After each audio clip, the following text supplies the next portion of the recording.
Macmillan Audio presents The Builders by Daniel Polansky. Read for you by Corey Gagne.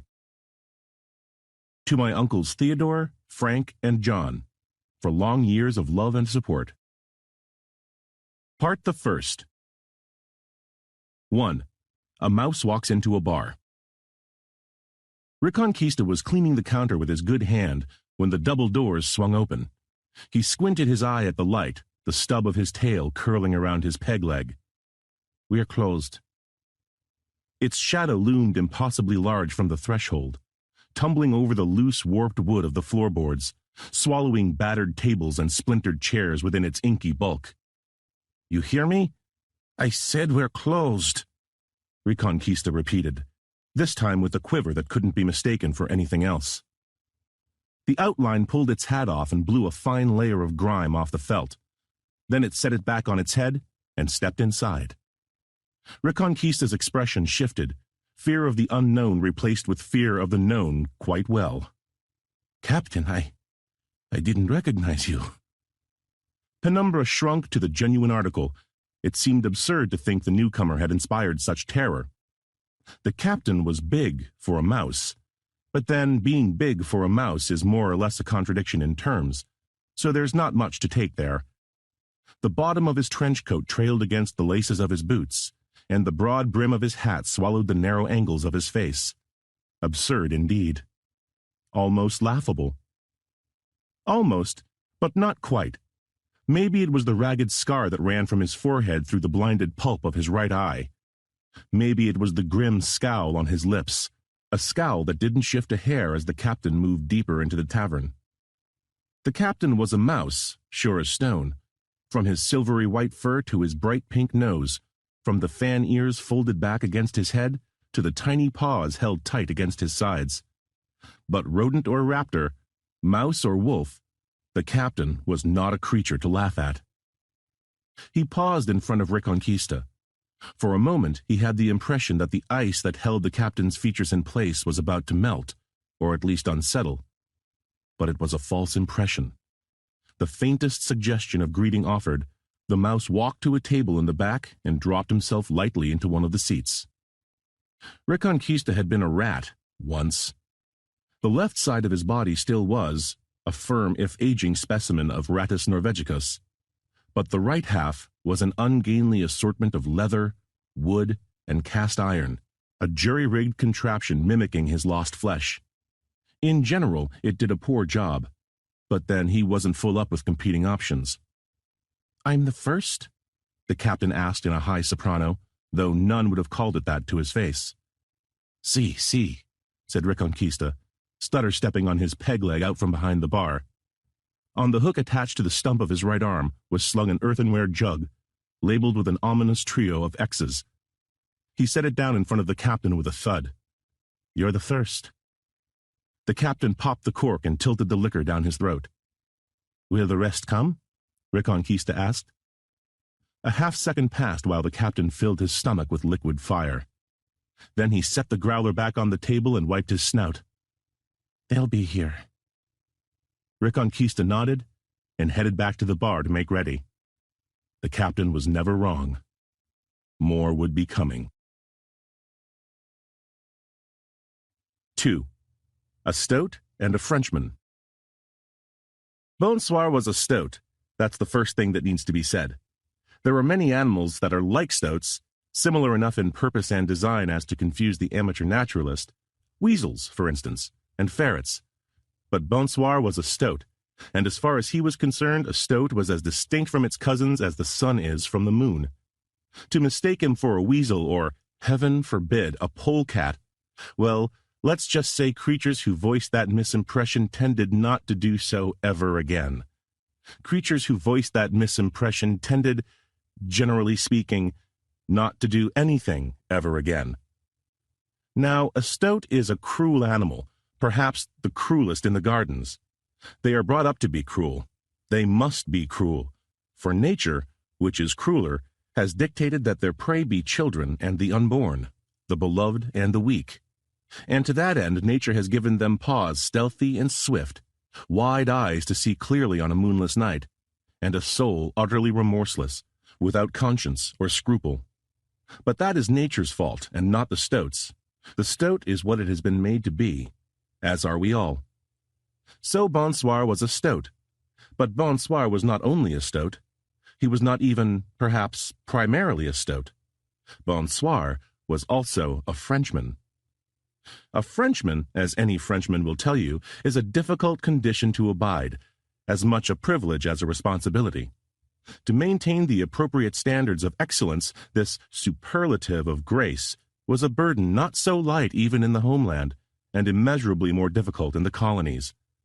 Being both French and a stoat had resulted in a more or less constant crisis of self-identity, one which Bonsoir often worked to resolve, in classic Gallic fashion, via monologue. And indeed, when the captain had seen him some 6 weeks previous, Bonsoir was in the midst of expounding on his favorite subject to a captive audience. He had one hand draped around a big-bottomed squirrel resting on his knee, and with the other he pawed absently at the cards lying face down on the table in front of him. "Sometimes creatures in their ignorance have called me an ermine." His pointed nose trailed back and forth, the rest of his head following in train. "Do I look like an albino to you?" There were 5 seats at the poker table, but only 3 were filled, the height of Bonsoir's chip stack making clear what had reduced the count. The 2 remaining players, a pair of bleak, hard-looking rats, seemed less than enthralled by Bonsoir's lecture.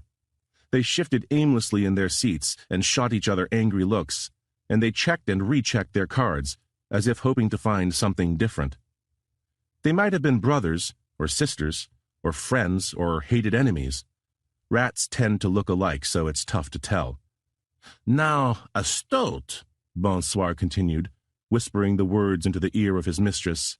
"A stoat is black, black all over, black down to the tip of his—" He goosed the squirrel, and she gave a little chuckle.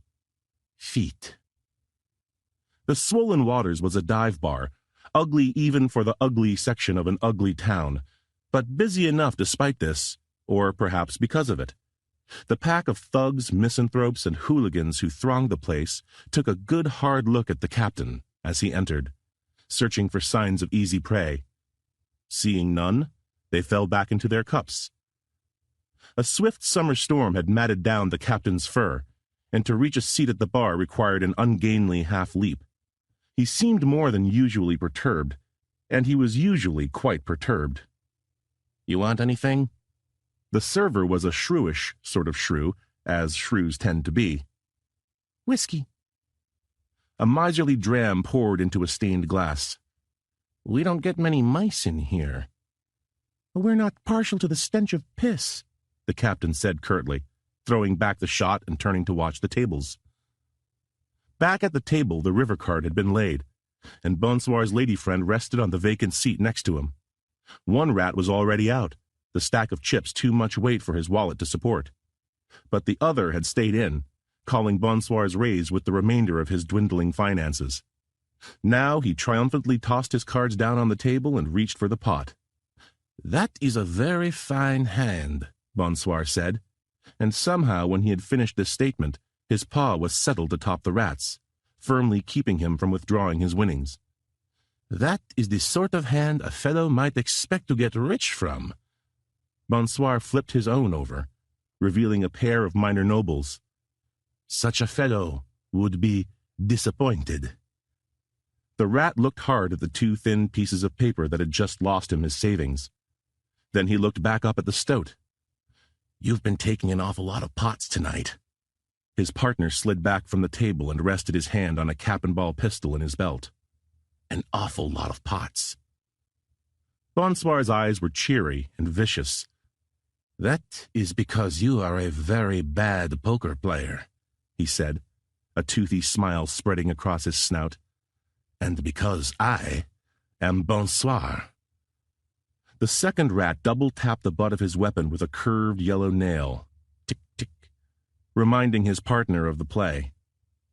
Around them the other customers did what they could to prepare for the coming violence. Some shifted to the corners. Those within range of an exit chose this opportunity to slip out of it. The bartender ducked beneath the counter and considered sadly how long it would take to get the bloodstains out of his floor. But after a moment, the first rat blinked slowly, then shook his head at the second. "That is what I like about your country," Bonsoir said, merging his new winnings with his old. "Everyone is so reasonable." The story was that Bonsoir had come over with the Foreign Legion and never left. There were lots of stories about Bonsoir. Some of them were probably even true. The rats at least seemed to think so. They slunk out the front entrance faster than dignity would technically allow, but then rats, as befits a species subsisting on filth, make no fetish of decorum. The captain let himself down from his high chair and made his way to the back table, now occupied solely by Bonsoir and his female companion. She had resumed her privileged position on his lap and chuckled gaily at the soft things he whispered into her ear. "Capitaine," Bonsoir offered by way of greeting, though he had noted the mouse when first he entered. "It has been a long time." The captain nodded. "This is a social call? You have tracked down your old friend Bonsoir to see how he has accommodated to his new life?" The captain shook his head. "No." The stoat set his paramour aside a second time and feigned wide-eyed surprise. "I am shocked. Do you mean to say you have some ulterior motive in coming to see Bonsoir?" "We're taking another run at it." "We are taking another run at it," Bonsoir repeated, scratching at his chin with one ebony claw. "Who is we?" "The gang." "Those who are still alive, you mean?" The captain didn't answer. "And why do you think I would want to rejoin the gang, as you say?" "There'll be money on the back end." Bonsoir waved his hand over the stack of chips in front of him. "There is always money." "And some action. I imagine things get dull for you out here in the sticks." Bonsoir shivered with annoyance. So far as Bonsoir was concerned, the spot he occupied was the center of the world. "Do I look like elf to you? So desperate to kill? Besides, there are always creatures willing to test Bonsoir." "And of such caliber." Bonsoir's upper lip curled back to reveal the white of a canine. "I am not sure I understand your meaning, my capitaine." "No?" The captain pulled a cigar out of his pocket. It was short, thick, and stinky. He lit a match against the rough wood of the chair in front of him and held it to the end. "I think you've grown as fat as your playmate. I think wine and females have ruined you. I think you're happy here, intimidating the locals and playing lord. I think this was a waste of my time." The captain was halfway to the door when he felt the press of metal against his throat. "I am Bonsoir," the stoat hissed, a scant inch from the captain's ears. "I have cracked rattlesnake eggs while their mother slept soundly atop them. I have snatched a woodpecker mid-flight. More have met their end at my hand than from corn liquor and poisoned bait. I am Bonsoir, whose steps fall without sound, whose knives are always sharp, who comes at night and leaves widows weeping in the morning." The captain showed no signs of excitement at his predicament, or surprise at the speed and quiet with which Bonsoir had managed to cross the distance between them. Instead, he puffed out a dank blend of cigar smoke and continued casually. "So you're in?" Bonsoir scooted round in front of the captain, his temper again rising to the surface. "Do you think this is enough for Bonsoir? This shithole of a bar, these fools who let me take their money? Do you think Bonsoir would turn his back on the Capitaine, on his comrades, on the cause?" The stoat grew furious at the suggestion, working himself into a chittering frenzy. "Bonsoir's hand is the Capitaine's. Bonsoir's heart is the Capitaine's. Let any creature who thinks otherwise say so now, that Bonsoir may satisfy the stain on his honor." Bonsoir twirled the knife in his palm and looked around to see if anyone would take up the challenge. None did. After a moment, the captain leaned in close and whispered, "St. Martin's Day, at the Partisans' Bar." Bonsoir's knife disappeared somewhere about his person. He chopped off a crisp salute, the first he had offered anyone in half a decade. "Bonsoir will be there." 3. Bonsoir's arrival. Bonsoir made a loud entrance for a quiet creature. The captain had been sitting silently for half an hour when the double doors flew open and the stoat came sauntering in. It was too fast to be called saunter, really, Bonsoir bobbing and weaving to his own internal sense of rhythm, but it conveyed the same intent. A beret sat jauntily on his scalp, and a long black cigarette dangled from his lips. Strung over his shoulder was a faded green canvas sack. He carried no visible weapons, though somehow this did not detract from his sense of menace. He nodded brusquely to Reconquista and slipped his way to the back, stopping in front of the main table. "Where is everyone?" "They're coming." Bonsoir took his beret off his head and scowled, then replaced it. "It is not right for Bonsoir to be the first. He is too special. His arrival deserves an audience." The captain nodded sympathetically, or as close as he was able to with a face formed of granite. He passed Bonsoir the now half-empty jug as the stoat bounced against a stool. "They're coming," he repeated. 4. The Virtues of Silence.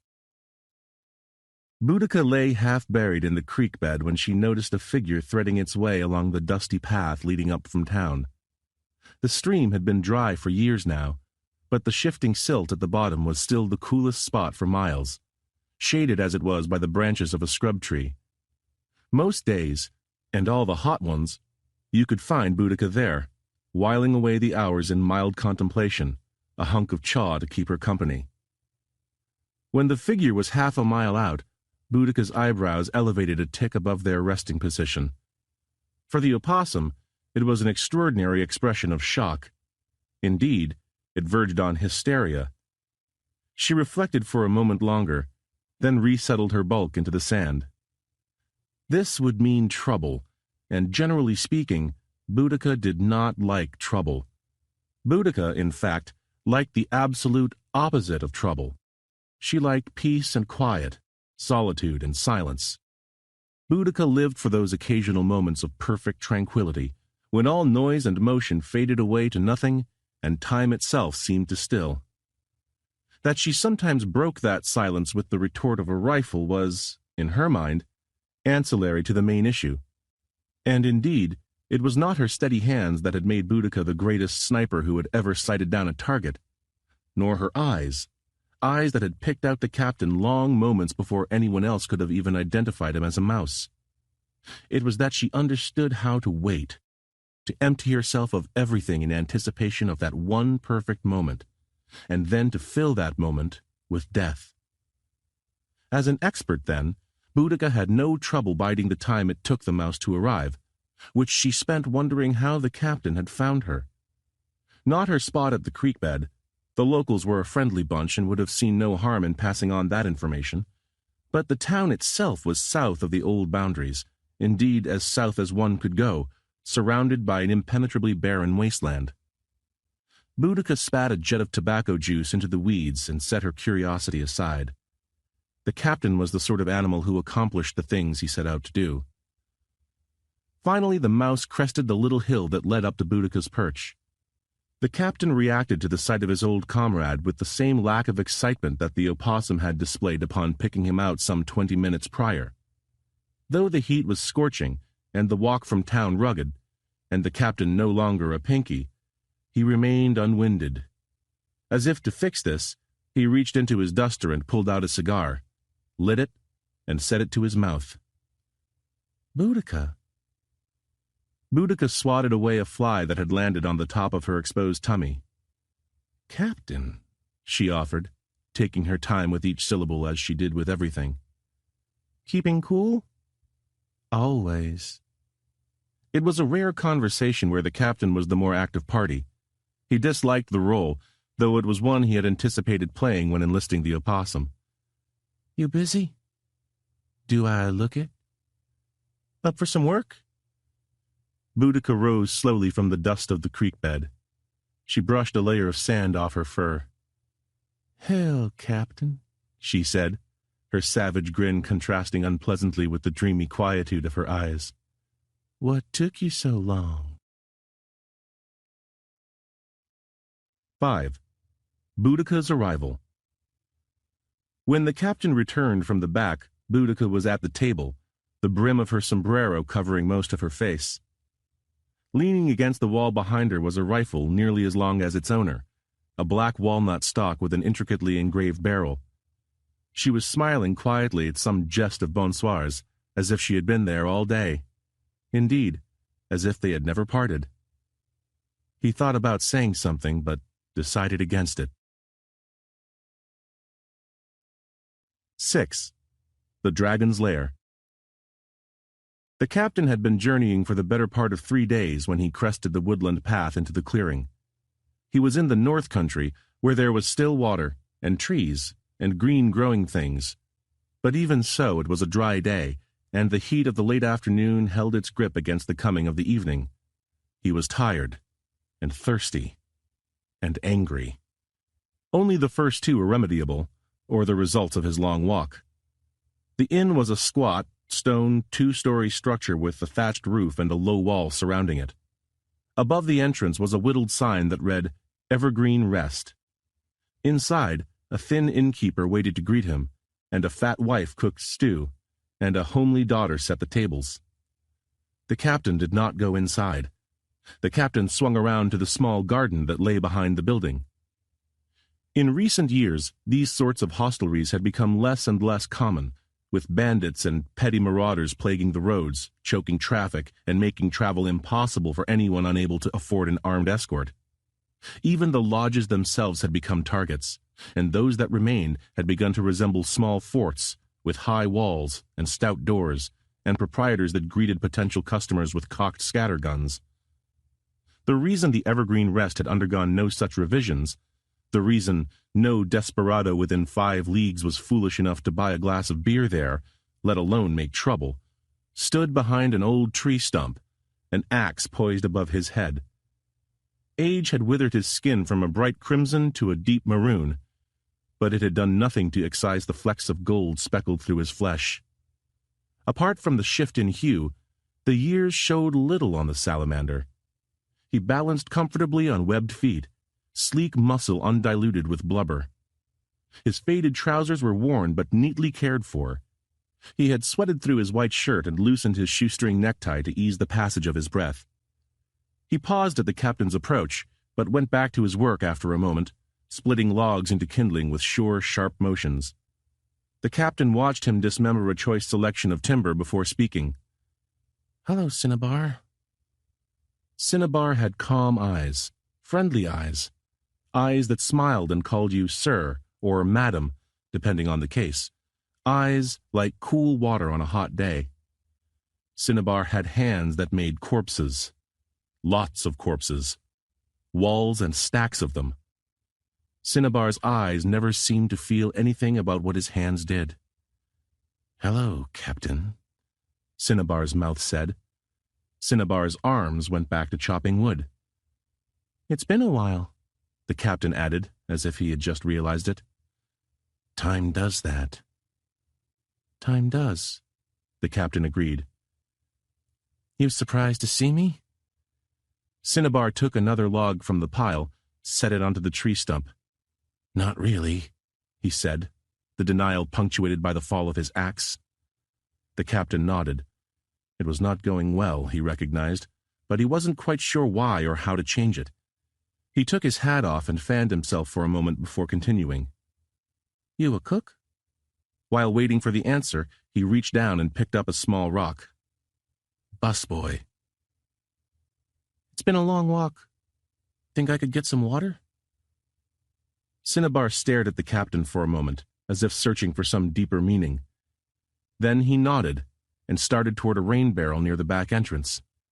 As he did so, the captain, with a sudden display of speed, pitched the stone he had been holding at the back of his old companion's head. For a stuttered second it sailed silently toward Cinnabar's skull. Then it was neatly cradled in the salamander's palm. But the motion that ought to have linked these two events, the causal bridge between them, was entirely absent, like frames cut from a film. "That was childish," Cinnabar said, dropping the stone. "I needed to see if you still had it." Cinnabar stared at the captain with his eyes that looked kind, but were not. "You know why I'm here?" "Are you still so angry?" The captain drew himself up to his full height. It wasn't much of a height, but that was how high the captain drew himself. "Yeah," he muttered. "Hell yeah." Cinnabar turned his face back to the unchopped pile of wood. He didn't say anything. Gradually the captain deflated, his rage spent. "So you'll come?" Cinnabar blinked once, slowly. "Yes." The captain nodded. The sound of someone laughing drifted out from the inn. The crickets took to chirruping.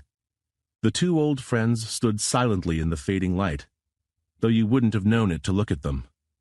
That they were old friends, I mean. Anyone could see it was getting dark. 7. Cinnabar's arrival. Cinnabar walked into the bar looking much the same as when the captain had left him. A faded shirt, a black bolo tie threaded through it. But now he was weighted down with iron, as if afraid the southern wind might carry him away. 2 oversized revolvers peeked out over his belt.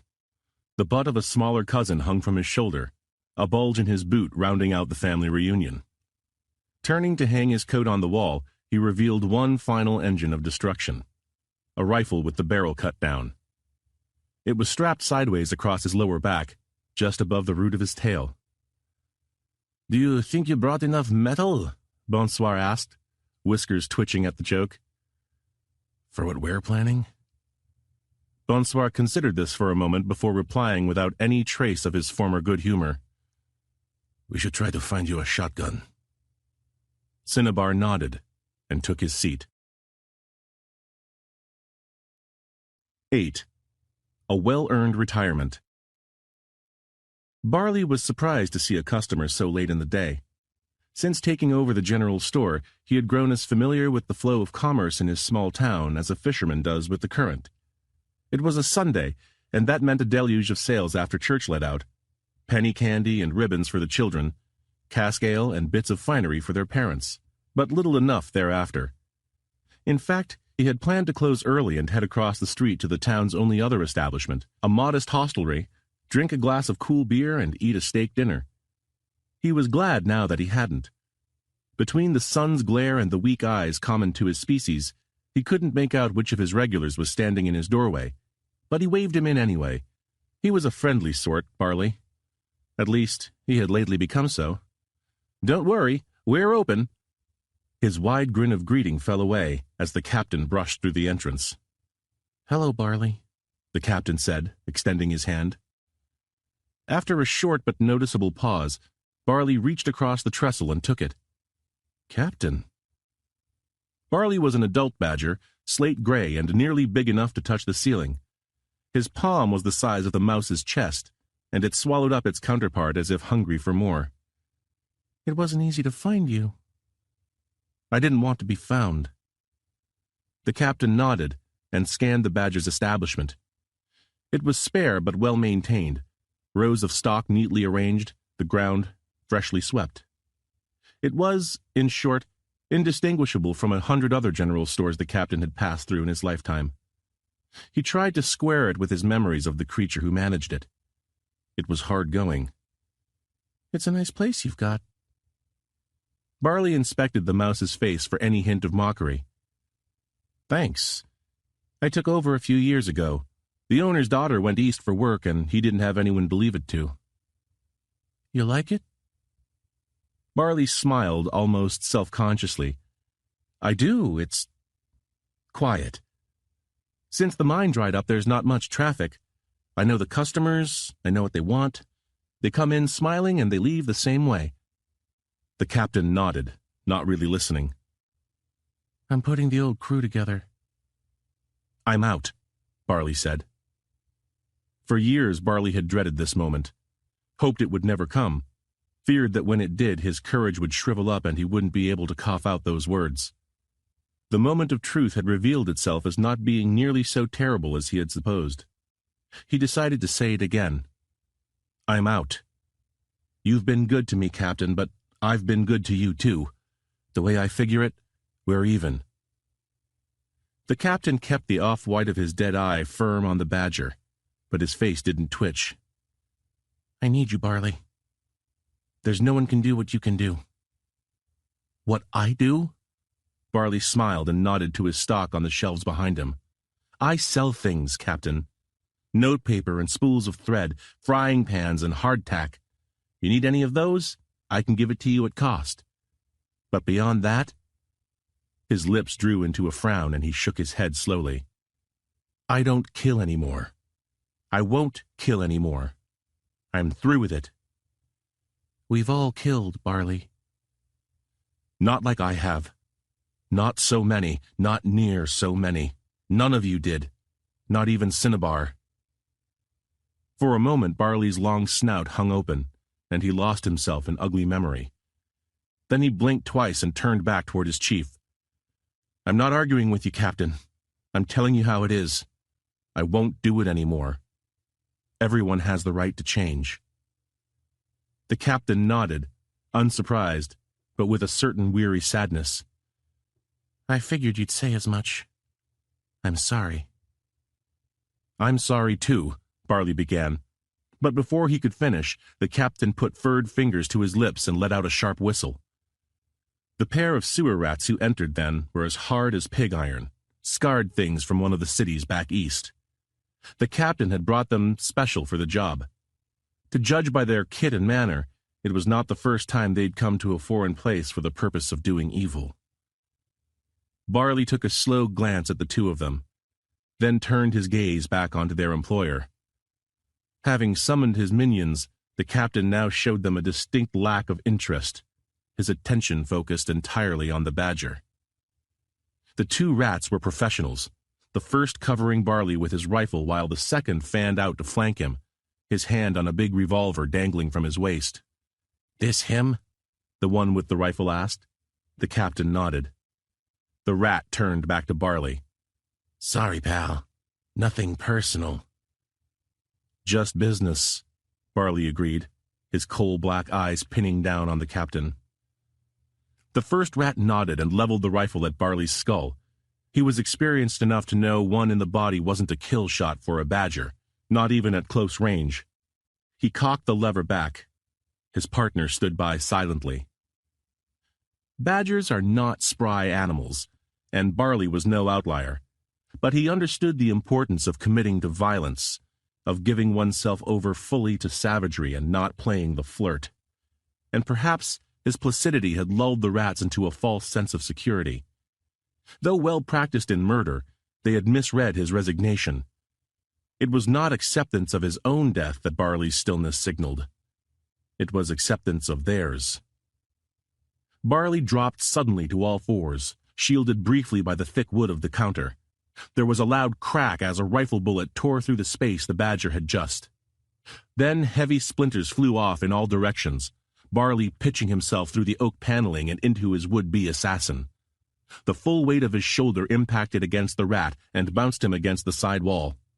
A second crack, lower and softer than the retort of the rifle, signaled the shattering of the rodent's vertebrae. The other rat managed to get a shot off, but his nerve was broken and he didn't take time to aim. The bullet tore a fat gouge from Barley's cheek, but nothing more.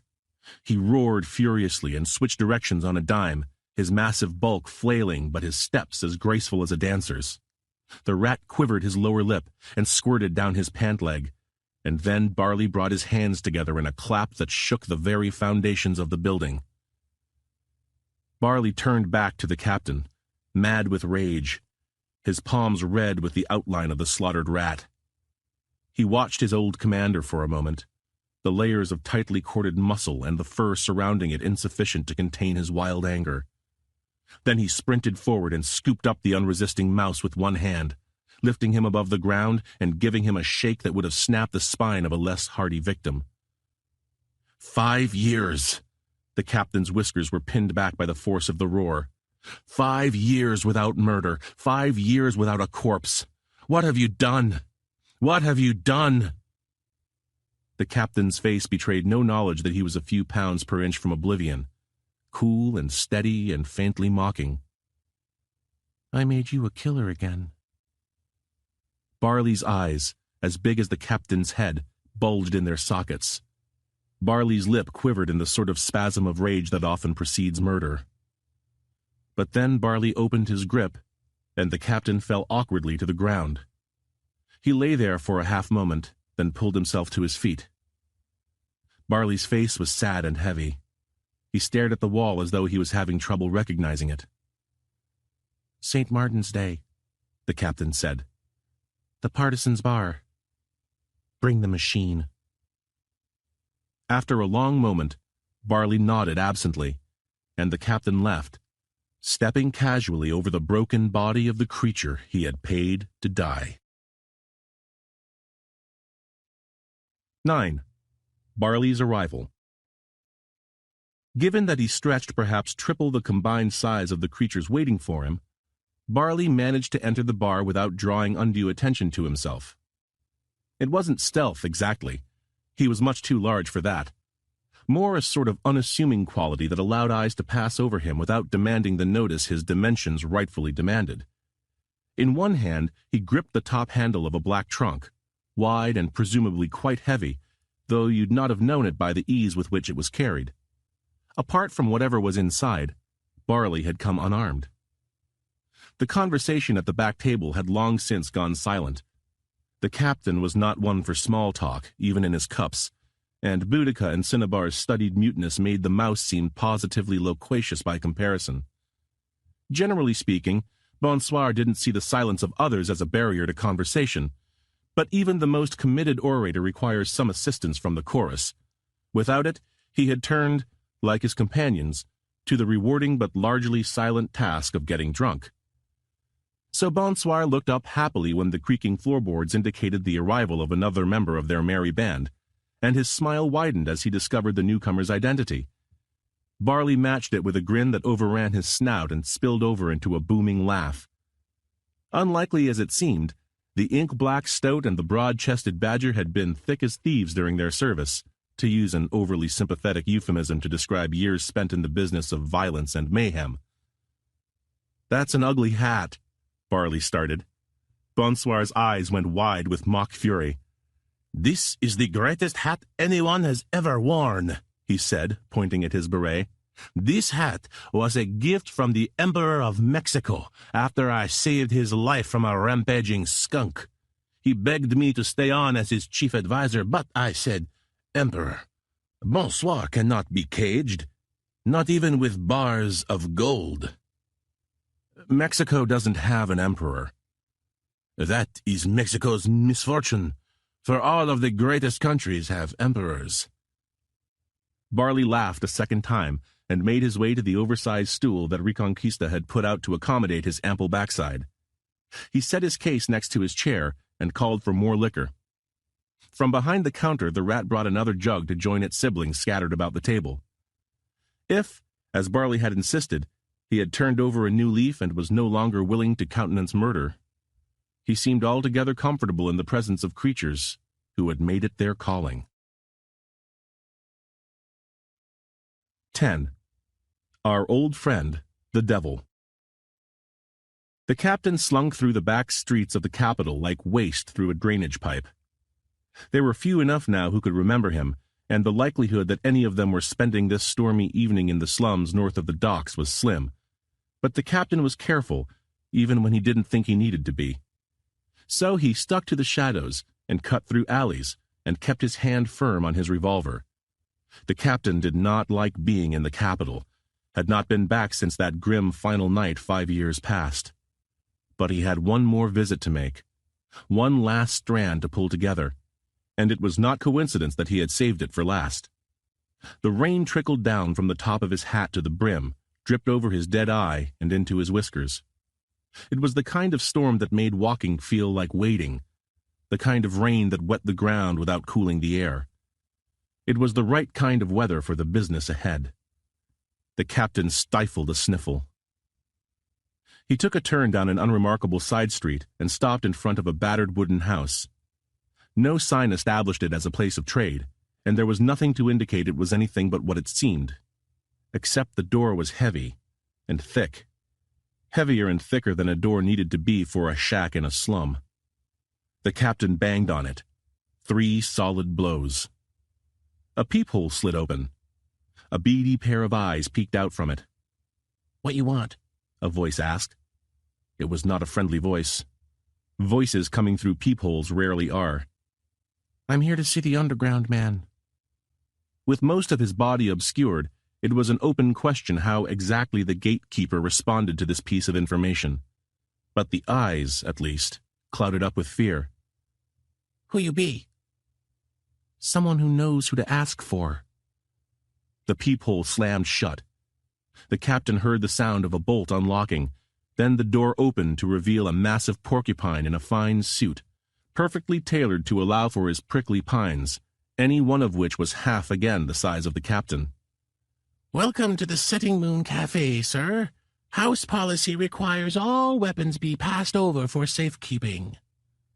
The bouncer's thick patois had been replaced with an upscale accent, but a quiver broke through it, as if the mention of the underground man was an invocation sufficient to unsettle him. The captain handed over his revolver.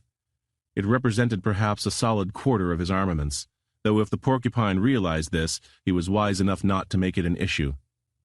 "Speak to the bartender, sir, about your business," he said. Then, breaking roll suddenly, he set a hand on the captain's arm. "If you're certain you want to be about it."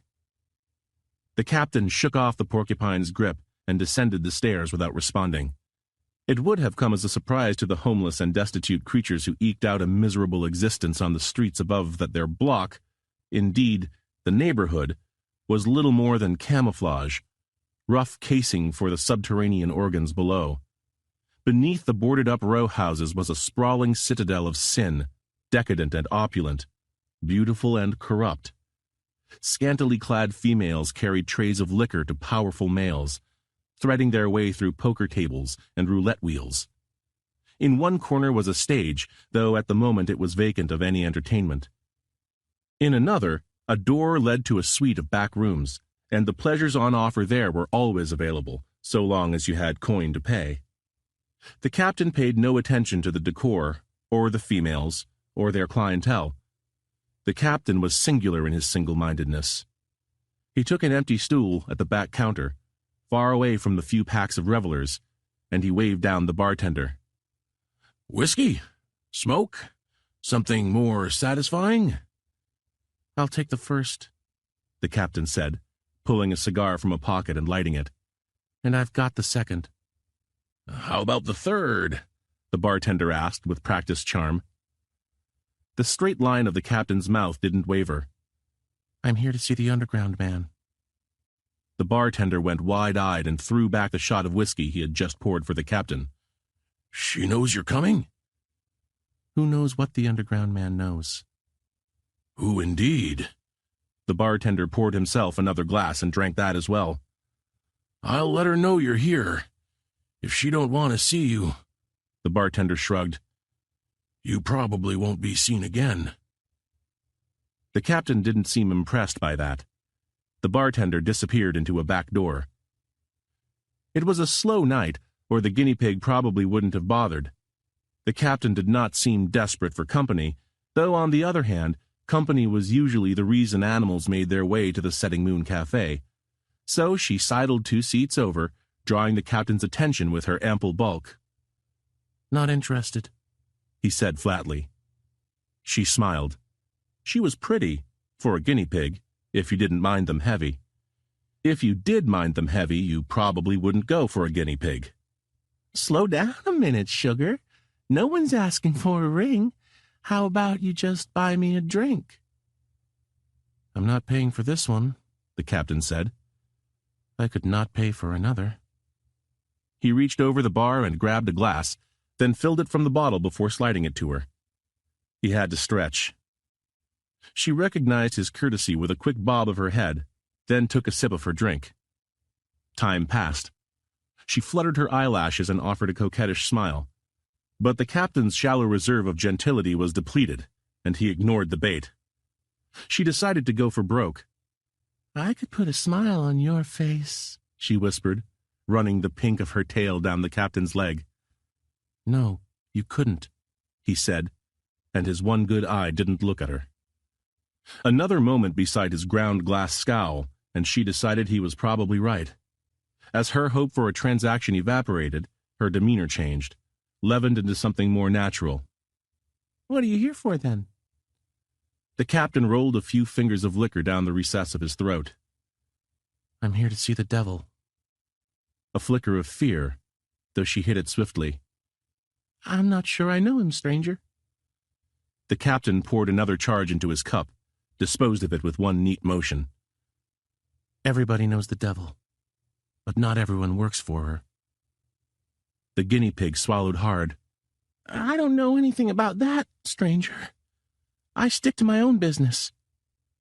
Now the captain did smile, though she found she wished he hadn't.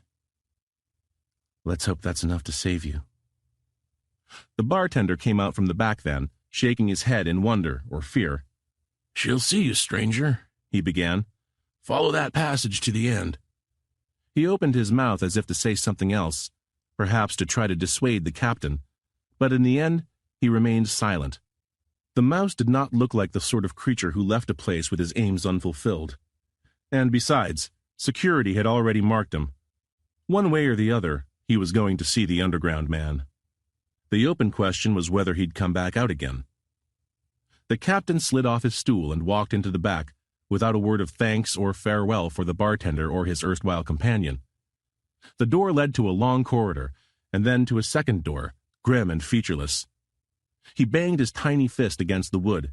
It opened almost immediately. The dour rats behind it apprised of the captain's arrival. Rats are not, generally speaking, friendly creatures, but even by the standard of their species, the small plague rats were particularly menacing. They did, however, upend the age-old species stereotype of being unhygienic and ill-disciplined, in fact, exhibiting a neat uniformity in dress and manner, clad in well-fitting black fatigues and scowls to match the captain's own. Or nearly, at least. The captain was a hell of a scowler. This time the search was thorough, and the captain ended it without his irons or much of his dignity. The former concerned him more than the latter. Two of the rats hustled the captain down another wandering corridor, spending a long few minutes in silence. They were thorough professionals, and the knowledge that they might well find themselves firing their shouldered scatterguns at the mouse's back precluded any misplaced cordiality. For his part, the captain just didn't like talking. They came to a final door, ebony accented in rosewood, a centered doorknob of sterling silver. "She's ahead of you," one of the rats ventured, "and we're behind." If the captain felt any way about this, you couldn't have told from his face. He opened the door and stepped inside. The underground man's sanctuary was a towering cylindrical chamber, as dissimilar to the rest of the Setting Moon Café as the Setting Moon Café was to the surrounding neighborhood. Its defining feature was the bookshelves that wrapped around the walls, housing thousands upon thousands of leather-bound volumes, a rolling ladder offering access to their wisdom. At floor level, the concentric circles of an oriental rug strangled a jet-black desk. A single gas lamp dangled down from a long chain attached to the distant ceiling. There was a small door opposite the one the captain had just come through, which led, presumably, into the owner's sleeping quarters. In the center of this vast edifice of erudition, surrounded by a ring of the most jaded debauchery, encompassed finally by abject poverty, stood a fat mole in Eastern pajamas. She took a few steps toward the captain, her blind eyes twinkling through bifocals. Her hands were crossed inside her wide sleeves. Her pink snout quivered in the air, inspecting the new arrival. Behind the captain, the guards fingered their weapons, prepping for the kill. "My old friend," the underground man said, extending her hand. "My dear old friend." The captain took it. "Gertrude?"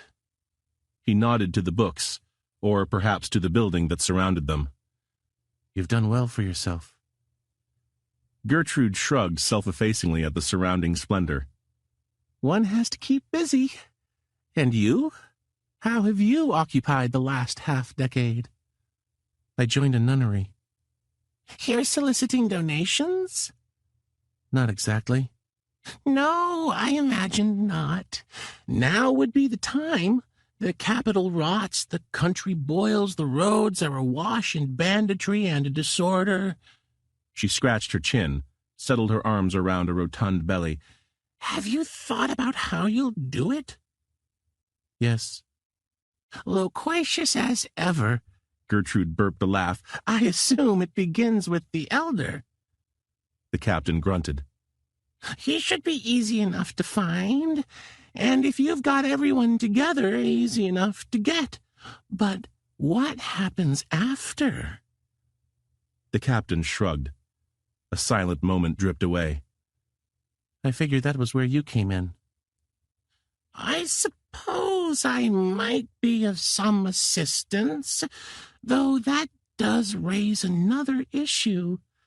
She went to the bar on her desk, filled 2 glasses with a golden liquid trapped in an opaque decanter, turned, and handed one to her guest. "What's in it for me?"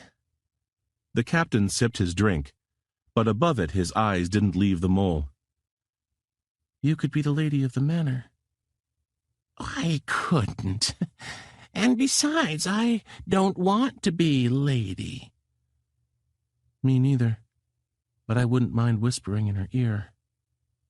"You say that, but I'm not sure I believe you." Gertrude drained a few fingers of alcohol through her long snout. "At the bottom, I think there's nothing in this for you but blood." "So what do you want?" the captain asked testily. He was not a fellow who enjoyed having his mind probed.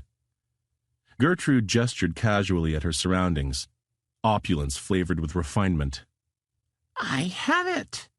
What we had hoped to gain collectively, I've taken on my own." "Would you do it for the sake of old times?" "I rather think not. We are creatures little troubled by such extravagances as loyalty. And even still, your probable suicide mission would be stretching the bonds." "Then do it because we're going to go for it whether you throw your hand in or not.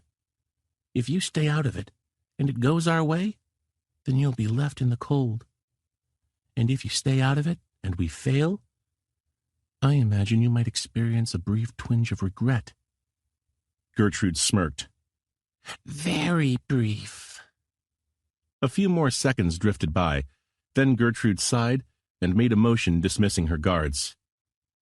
"It would be nice to see the dragon again," she admitted. "And, of course, there is that lingering question of who exactly betrayed us." "I've been wondering about that myself," the captain said, his visage more than usually terrible. 11.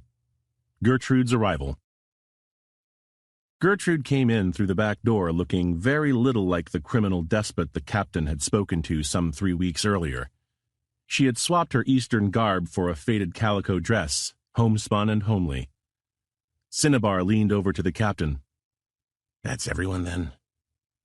"Not quite." 12. Elf. The crew was arguing. The crew spent a lot of time arguing. "It was Hairlip and Half-Eye Pete. How do you think he got that half-eye?" Barley asked. "I had always assumed he was born with it," Bonsoir said. "You thought he was born with a knife scar running from his forehead to his lip?" Bonsoir shrugged and made a popping sound with his mouth. "It was not an issue I felt compelled to contemplate." "We worked with them for 2 years," Gertrude insisted. "How could you not have known they were lovers, or that when they stopped being lovers, Hairlip cut out half of Half-Eye Pete's eye?" "Hello," "No friends," interrupted the creature who appeared then from the darkness. Cinnabar had a revolver out and cocked almost instantaneously, and a second thereafter Bonsoir kicked his chair from beneath him and came up with a length of steel. Gertrude shifted behind Barley, who had assumed his full height menacingly, and Boudica went for the holdout piece she kept in her boot.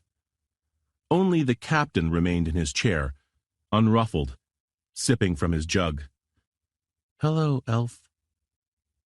Elf was small for an owl, barely taller than Bonsoir. Her feathers, once smooth and tawny, had grown mottled and spare with age. But the cold horn of her beak seemed keen as ever. Her eyes were sulphur yellow and wide as saucers, and they seemed not to blink, nor even to shudder. She stood indifferently on talons sharp as the scorn of a lover, the weight of her body tilted with curious asymmetry. Some earlier injury had shattered the bone of her left wing, and it curled up against her body and contorted her posture. A long moment slipped past as the crew resumed their resting positions. Once seated, they did not fall over themselves in excitement to greet the new arrival. Cinnabar nodded. Barley allowed himself a brief grunt. It is generally not possible to determine from their expression alone what a bird is feeling. A beak can tear, rend, or peck, but it cannot smile or frown. So it is possible that Elf was terribly offended by this lackadaisical welcome, and simply unable to show it. It seems unlikely, however. "Why don't you have yourself a seat?" the captain asked. "Reconquista can find you something to drink." There was something very much like a collective gasp of discomfort from the seated assemblage. "No, thank you, Captain," Elf responded in her quiet monotone. "The trip here was long, and I much prefer the stars." She ducked her head in a nod, once to the mouse, once to the rest of the group, then turned toward the door. Belaying the utter quiet of her approach, her exit was loud and slow, claws rapping against wood. "Oh, Captain," Elf began again, head swiveling backward. "If the rat might find a bowl of milk for me, I would be grateful." "Of course," the captain responded amiably. "I'll have it sent right out." Elf nodded the full moon of her backward face, then swung it forward and hobbled out into the night. The silence filled with apprehension. "God of the Gardens, Captain! What the hell is she doing here?" "We'll need her before the end." "I was sure she was dead." "She can't even scout for us anymore with that wing." The captain growled, more of a squeak, really, but it had the same effect. "We'll need her before the end." The crowd quieted and turned back to their drinks. The captain had given the word, and if you didn't trust the captain to take care of his end, then there wasn't any point in being there. But still, no one looked happy. 13. The Plan. "So, that's the plan," the captain said, although actually it was only part of it. Boudica took her hat off, looked at it a while, then put it back on her head. Gertrude twittered her snout. Cinnabar smoked a cigarette. "What about when it's over?" Barley asked. "What do we do then?" Bonsoir chittered suddenly, his oblong body shaking with mirth. "When it's over?" He laughed again, louder and longer, till his fur stood on end. He seemed convulsed with glee. "We are planning on facing the entire might of the Gardens with only the 7 of us, and you are worried about your soft retirement? Do not worry, my friend. We won't be around to enjoy it." The good humor spread back to Barley, who smiled sheepishly.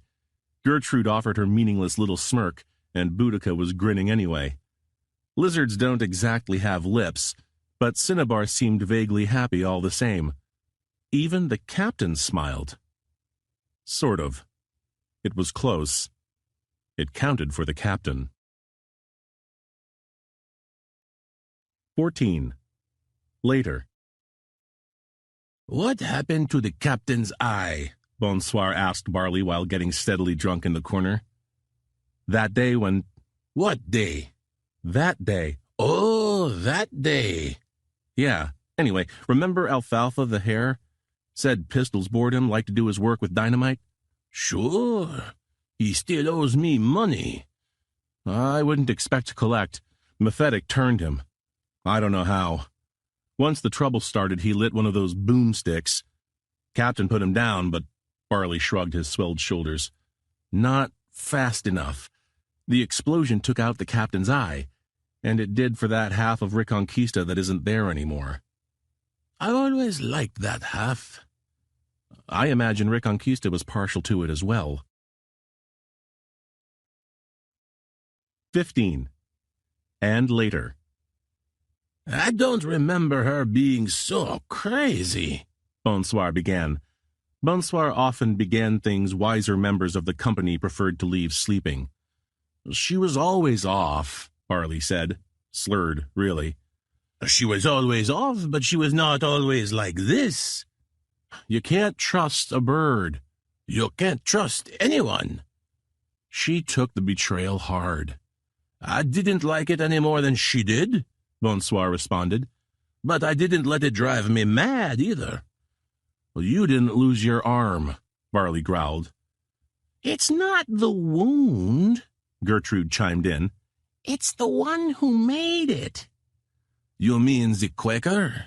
This from Bonsoir. Can you remember how they used to be together? They refused to be separated. Not in camp or on a job, not sleeping or waking. When Elf toileted, he used to coil outside. I remember. One thing to be betrayed by a friend, another entirely to be betrayed by a lover. Wasn't that either, Cinnabar piped in. His chair was tilted backward, his legs up on the table. It's the ground. Bonsoir looked confused. The ground? She wasn't meant for it. She's a flyer, and she spent the last 5 years hobbling. The brim of Cinnabar's hat still covered his eyes. That would drive anything crazy. 16. And yet later. The captain had just finished marking his territory when a shadow hooted greeting. He buttoned unstained trousers and turned to face her. Well, he will be there? He'll be there. You're certain? Elf's eyes were bright, and between them and the moon there seemed no distinction in circumference. You're certain? The captain was not honest, exactly, as many a creature had learned to its despair. But the captain had a word, and once that word was given, one did not question it, not even if one was elf. Excuse me, she said, turning away from his scowl. It's just that I've so longed to see him. Her malformed wings shuddered against her torso. I've just longed to see him so. When the captain walked back into the bar, the rest of them assumed he was only unsteady with drink. 17. And later still. The rows of empty jugs had multiplied with the speed of caged rabbits. They piled onto the table and flowed over onto the ground. They were stacked high in the corner. They rolled out the back door. "Down with the false lord!" Reconquista shrieked suddenly. "Long live the elder! Long live the true lord of the manor!" Bonsoir borrowed a pistol from Cinnabar and fired into the air. Barley beat his chest as if to break a rib. Boudica hooted once, then fell silent. Drunk as they were, they'd have cheered for the moon to make war on the stars, and offered odds on the result. 18. So late as to be early. Morning had begun its assumption over evening. The fire was long gray, no one left awake interested in tending it. In the corner, Bonsoir and Barley had fallen asleep leaning against each other. The stoat had one arm around his old friend, and the other coiled protectively over a jug of liquor. The badger snored loudly enough to waken anyone not in a drunken stupor. Happily, this was exactly how Boudica found herself, passed out behind the counter. Gertrude and Cinnabar were still at the table drinking quietly. The captain was nowhere to be seen. Reconquista's bar had seen better days, though the rat himself, collapsed on the back porch, didn't seem to mind. Most of the window panes were unbroken. No permanent structural damage had been done. There weren't any corpses to dispose of. Still, the bartender would have work to do when he woke. Shattered jugs and empty bottles and overturned chairs and overturned tables and green stains on the walls and brown stains on the floors, both emitting odors that, as a rule, were best confined to an outhouse. "Funny thing about it," Cinnabar began softly, "I didn't like the elder." "I could never tell one from the other," Gertrude admitted. 19. The Power Behind the Throne. Mephitic had just left his office when the messenger arrived, and he was in an off mood. He was often in an off mood these days, weighed down by the endless bureaucratic details involved in being High Chancellor. Grain harvests, floundering tax revenue, banditry, relations with neighboring kingdoms. When he'd organized the coup that had deposed the captain and his pet claimant 5 years earlier, he had imagined his life involving more drunken bacchanals and fewer hours double-checking the sums of petty functionaries. Owning the crown, Mephitic had discovered, or more accurately, owning the creature who owned it, was not all it was cracked up to be. Needless to say, the toad himself was no help. Most of the time he was barely awake. So, perhaps it was understandable that Mephitic's first reaction upon discovering that his old nemesis was not only still alive, but actively working toward his downfall was not fear, or anger, or even anxiety. It was outright excitement. He clutched the letter to his breast, and a slow smile stretched across his jaws. He hadn't expected he'd ever need to make use of the traitor again.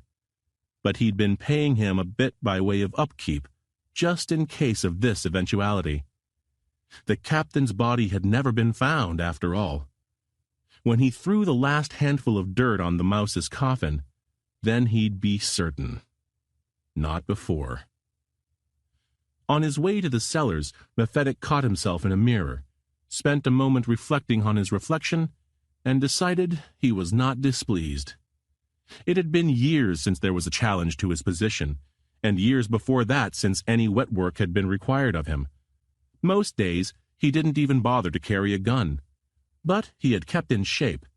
The mask of his face was still a vibrant black, and his reek was sharp as old cheese. He nodded to himself. If the mouse was coming, he'd find a fit adversary. More than one, in fact, Mephitic thought as he headed toward the officers' mess. A long walk, the castle was a large place, found the skunk in one of the many sumptuous quarters of the vast estate.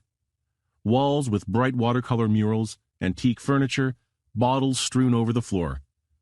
Bronte reclined on some couches in one corner. A sleek, handsome fox, her fur bright red with fetching streaks of white, her claws neat and sharp and clean. Above her forehead was pinned a bright purple ribbon. Leaning against the wall behind her was a double-barreled blunderbuss, filigreed and shaped to fit her paw. For a smaller creature, it would have been a shotgun, but for Bronte, it functioned effectively enough as a pistol.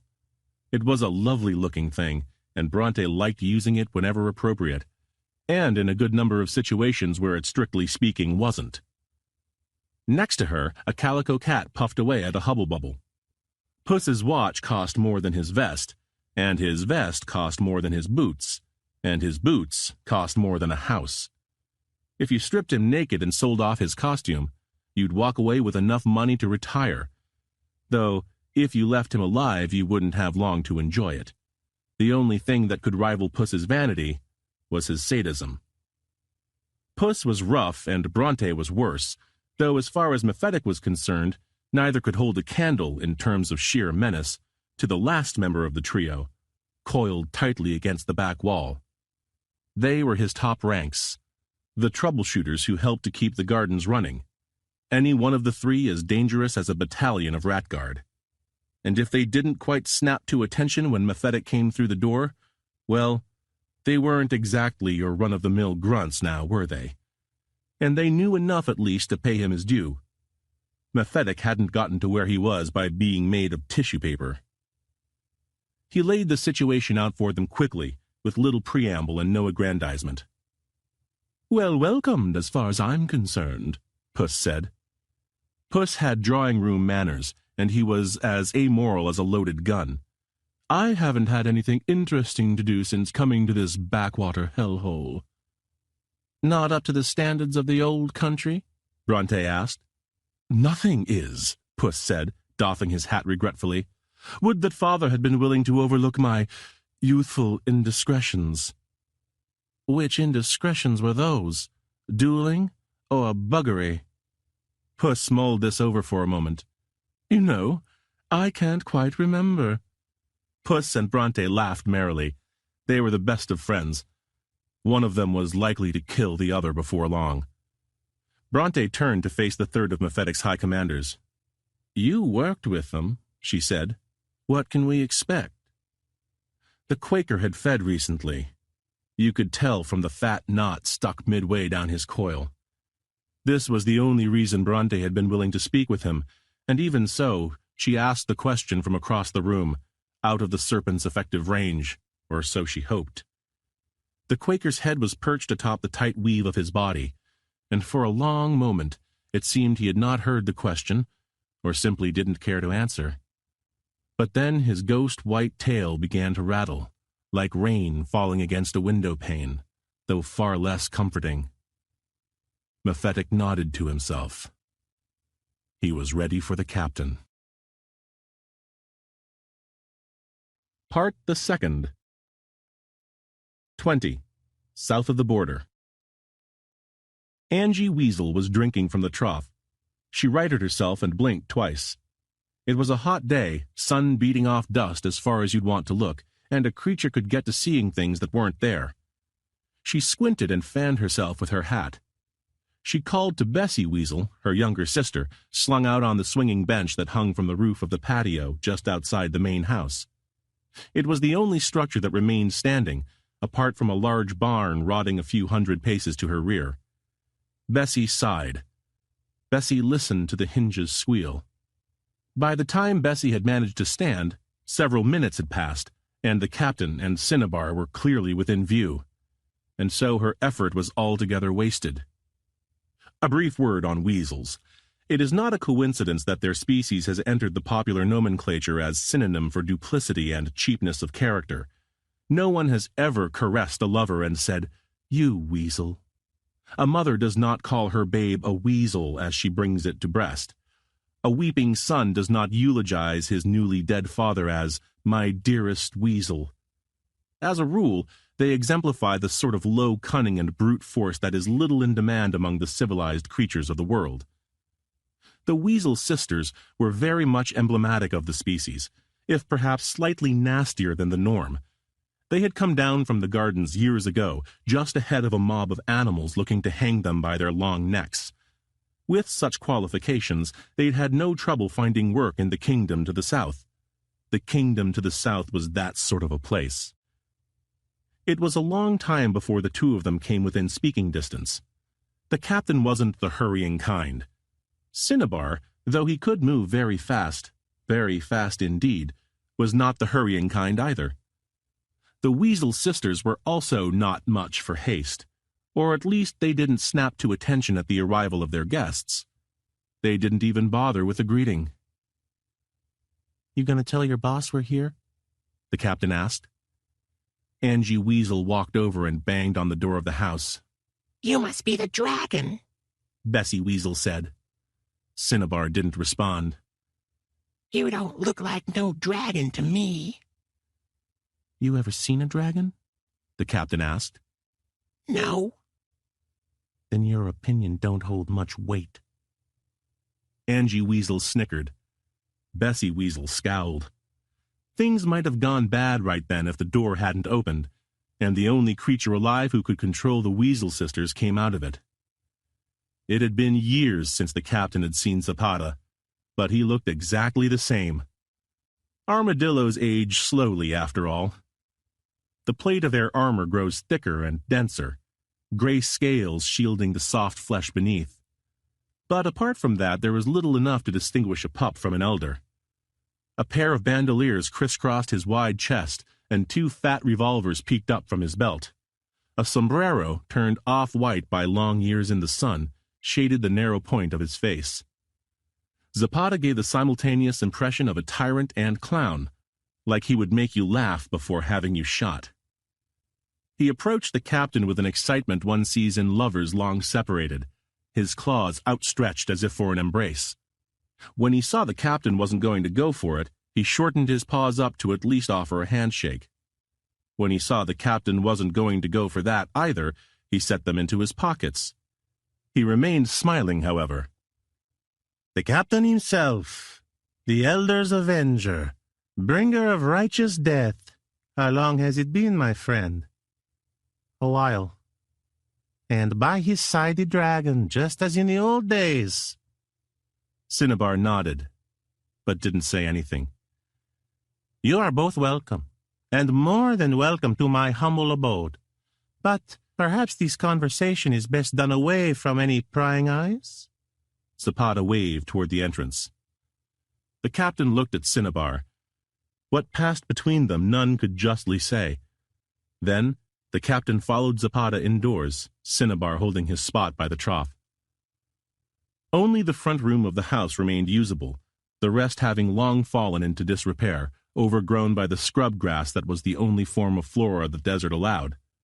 There was a table and 2 chairs, and 1 rat who closed the door after the captain had come inside.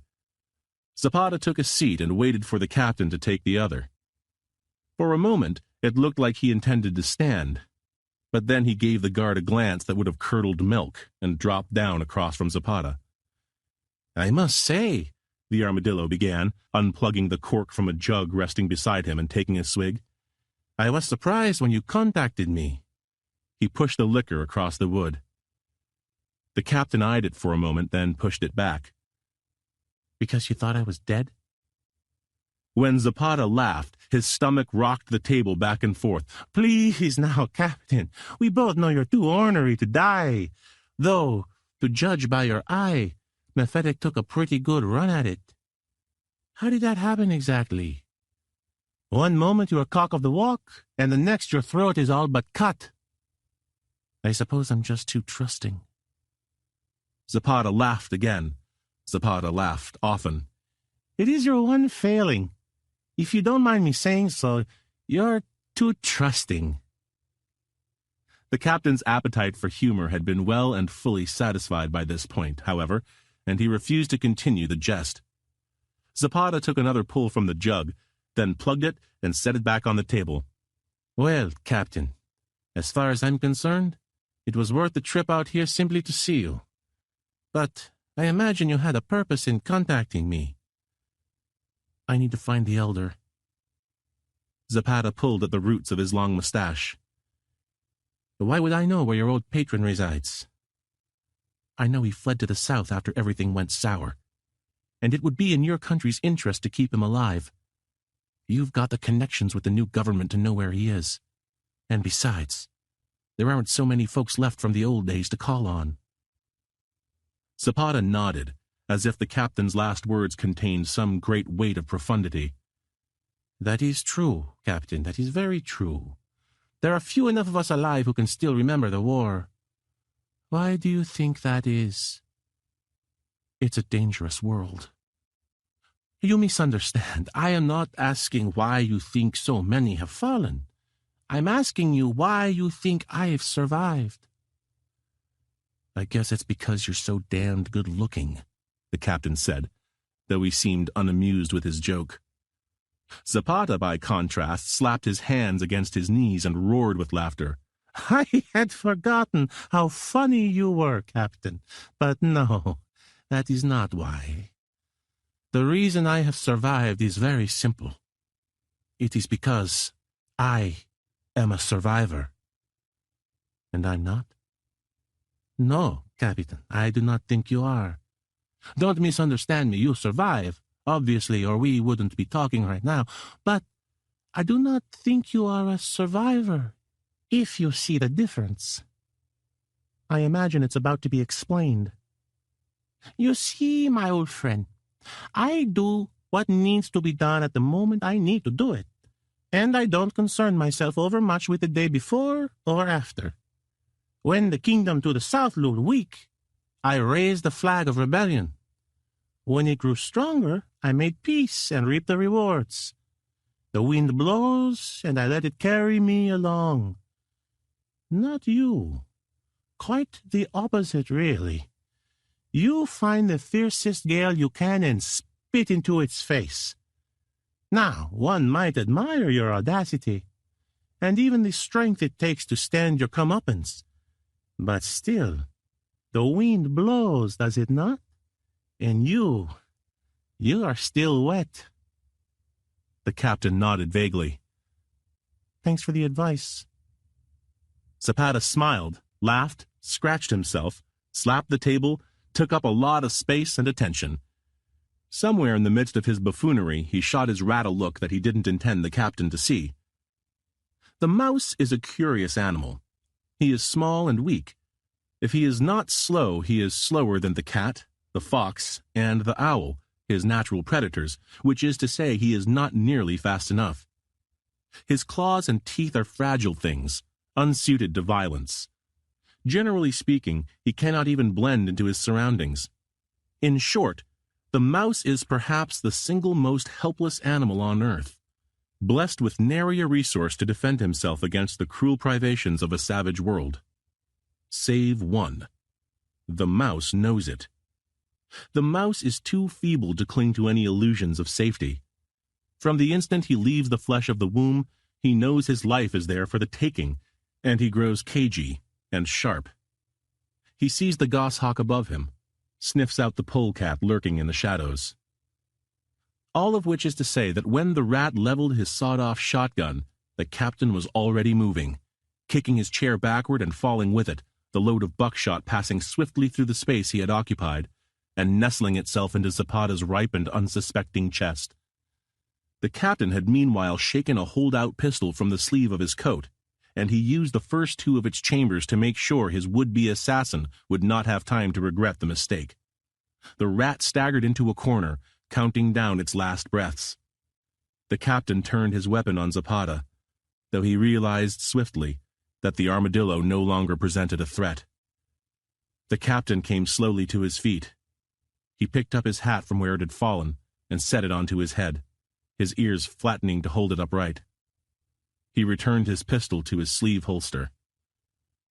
From outside, there were a series of gunshots, coming so swiftly it was impossible to make out the number. The spray of lead had ripped through Zapata's underbelly. His intestines were leaking into a little puddle on the floor, blood and bile with them. He smiled all the same. That'll be my girls. The captain pulled a stool in front of Zapata and sat down atop it. The air erupted with a cavalcade of gunfire, rendering conversation inaudible. After 30 seconds or so, the artillery ended. The captain slipped a cigar from his pocket, lit it, and took a few shallow draws. You sure? 21. A Killer's Pride. I'll be honest with you, my old friend. This whole thing is wounding my ego. Bonsoir was pacing back and forth on a dune a long ways off from the hacienda, the jet black of his fur standing out against the pink sand. I hear you, Boudica grunted. She lay motionless just beneath the crest of the hill, gray fur stained to dull khaki by the dust. From 20 paces away she was absolutely indistinguishable from the sediment surrounding her, save for the long, glittering barrel of her rifle. It was an unnecessary obfuscation in all likelihood. They were too far from the meeting place to be seen unaided, a fact that explained Bonsoir's distinct lack of stealth. But Boudica was a professional, and professionalism means doing it right even when it doesn't matter. Bonsoir is the greatest infiltration specialist in history. Bonsoir is as slippery as moonlight, as slick as shade, and as swift as sin. No question. And what is Bonsoir doing with all his talent? with his ability that no one, not Bonsoir's worst enemies, not that Bonsoir leaves so many of those alive to have an opinion one way or the other on the matter, needless to say, but still, if one was up above the ground, and you were to ask him, Bonsoir, is he everything they say he is? This theoretical enemy would be heard to answer, yes, without question. What was I saying? Not sure. Bonsoir paused for a moment. The point is, this is a misuse of my genius. The captain's got his plan. Indeed he does. And the captain, he says he does not need Bonsoir today. He says that today is not Bonsoir's, that you and the lizard will take care of the ones outside, and that Barley and his cannon will take care of the ones in the barn, and so there is nothing left for Bonsoir. Bonsoir scowled and kicked at the dirt. It's tough. The indignity, Bonsoir said, sticking one finger straight up in the air. It is an insult to my ability, that's what it is. A disgrace to my line and lineage, to my people and nation, and... Bonsoir would almost certainly have continued on in this fashion, had not the retort of the rifle cut him off. Did you get her? Bonsoir asked. Boudica looked up from the weapon with a pained expression. I'm sorry. You can see how out of sorts this whole thing has made me. You'll get your turn soon enough. 22. The Price of Certainty. I've heard about you, Angie Weasel said, slyly, as if betraying a secret. This news did not seem to excite Cinnabar. His eyes hung dully on the closed door of the hacienda, as if hoping to follow his commander through the rough stone. I guess everyone's heard about you. The shuttered window on the second floor of the hacienda peeked open, and Celia Weasel, the youngest of the clan, leaned the barrel of her Winchester out of it. It was an ominous sign, one Cinnabar gave no indication of noticing. Is it true you killed High Hand Lawrence and Hot Pants the Squirrel during the same card game? Nothing from Cinnabar. No words, no change in his demeanor, no breathing, only the absolute stillness of which only a cold-blooded creature is capable. I wonder if you're as fast as they say, Bessie Weasel chirruped, her hand slowly straying toward her belt. Wondering is free, Cinnabar said finally, his voice soft and low. Certainty has its price. The blast from inside was the signal. Angie Weasel went for her iron with all the speed and vigor possessed by a member of her race. Bessie Weasel was only a hair's breadth slower in swiveling her shotgun. Celia Weasel was caught off guard, but responded with a reasonable degree of alacrity all the same. It is a scientific fact that time is infinitely divisible, that each moment contains within it the fragments of 1,000 others, and each of them can be splintered into 1,000 more, and so on, and so on. Somewhere, then, hidden within these shards of time that occur in the endless instants between the second hand, Cinnabar moved, setting his webbed palm around the pistol at his waist and fanning off 2 shots. To the subjective observer, however, to Angie and her unfortunate sibling, the salamander's movements were impossible to follow. Before their brains could process the information gathered by their senses, perhaps even before their senses had recognized the stimulus itself, bits of iron had exploded through their skulls and made either act impossible. Celia might have had a chance. Maybe. She was good, and Cinnabar was only flesh. But as she tightened her finger, a shot rang out in the distance. And then the youngest Weasel sister was tumbling out the window, dead before she struck the ground. Cinnabar slipped his gun back into his holster. He waved at Boudica, or where he assumed Boudica to be. His eyes studied the horizon, open and friendly. 23. A loud death rattle. 150 paces behind the barn, a small pink ball broke through the packed dust of the earth, rising half an inch and hovering for a moment before withdrawing. A few seconds passed, and the tip of Gertrude's nose was joined by the rest of her. She turned quickly and widened out the exit, allowing her much larger companion to join her above ground. Barley stretched to his full height, enjoying the feel of his spine snapping back into place. Then he reached into the hole and withdrew a large black trunk, quite the size of Gertrude herself, and to judge by the grunt the badger gave while lifting it, not filled with feathers. Her task completed, Gertrude set to brushing off the grime and dirt that had accumulated during her sojourn beneath the soil. It was an impossible task, but it occupied her time. I speak 7 languages. Did you know that? Barley undid the latch on his chest. I'll take your word for it. He opened the trunk, pulled out a tarp, and laid it on the ground beside him. Then he began to remove any number of strange metallic bits, pipes and cylinders and gleaming silver cogs. He inspected each carefully before lining them up on the canvas. 7 languages, Gertrude confirmed. My knowledge of mathematics, literature, law, philosophy, poisons, explosives, and espionage are, I think I do myself no exaggerated kindness in saying, second to no one still living within the gardens. You're very clever, Barley agreed. Having ensured that his inventory was complete, he had turned toward its assembly, hands steady, movement swift. Everyone thinks so. And the first thing he has me do, the very first thing, is dig a hole. What can you say?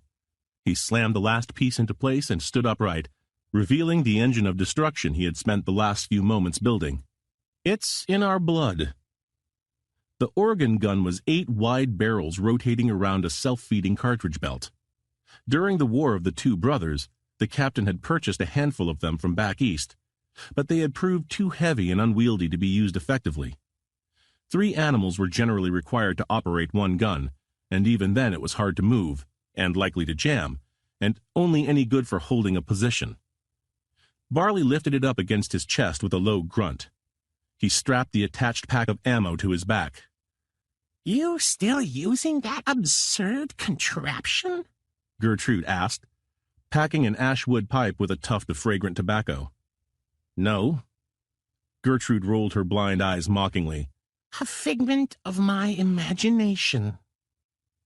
Somewhere ahead of them, hidden by the barn itself, was the crack of a scattergun, followed by another series of shots. The barn door opened suddenly, and a rat burst out of it, rifle in hand, a stream of comrades close on his heels. Barley waited for the first wave to make it out the exit before he started on his hand crank. The years of inactivity had done nothing to diminish the gun's efficacy, nor the gunner's expertise. For a full half-minute nothing could be heard over the explosive roar of the cannon. Not the sound of the firing pin hammering home, nor the echo of the spent shells falling against the ground. Not the screams of the rats, tightly packed inside the barn in anticipation of their coming ambush, nor the muted shredding of solid shot passing through their flesh. Not even the groans of the barn itself, whose infrastructure was not built to absorb punishment of the kind it was suffering. Barley raked his fire across the building with the cool deliberateness of a professional, as if this was a routine errand, of no particular interest. The rat who had first broken cover spent a moment held upright by the sheer momentum of the tossed lead, jerking maniacally like a marionette, before collapsing into a torn heap of gristle. One of his comrades, hidden in the loft inside, managed to ring out a rifle shot, but before a second could be managed, Barley compensated, sending a spray of metal through the upper story and silencing any further rejoinders. Then it was over. The gun going still, a great mass of corpses left to rot in the noonday sun, or growing cool in the shade of the now ruined barn. Gertrude tamped down her pipe. I suppose they were imagining the same thing. Barley allowed himself a half-smile. Bunch of daydreamers. Barley had been right, that day when the captain came to see him. There was no one who killed like he did. 24. Best Laid Plans. After 30 seconds or so, the artillery ended. The captain pulled a cigar from his pocket, lit it, and took a few shallow draws. You sure? A knock on the door was followed a moment later by Cinnabar's snout. Everything all right in here? Fine, the captain said. Just having a chat. Cinnabar nodded, then retreated back into the afternoon sun. The captain let the cigar smoke pool around his furred face. Well? He asked after a while.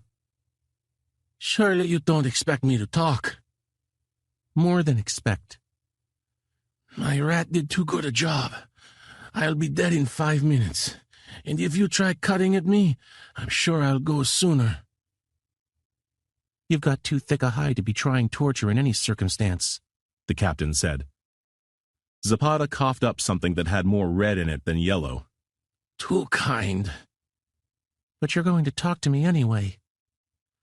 And why would I do that, Captain? Why would I think to help you?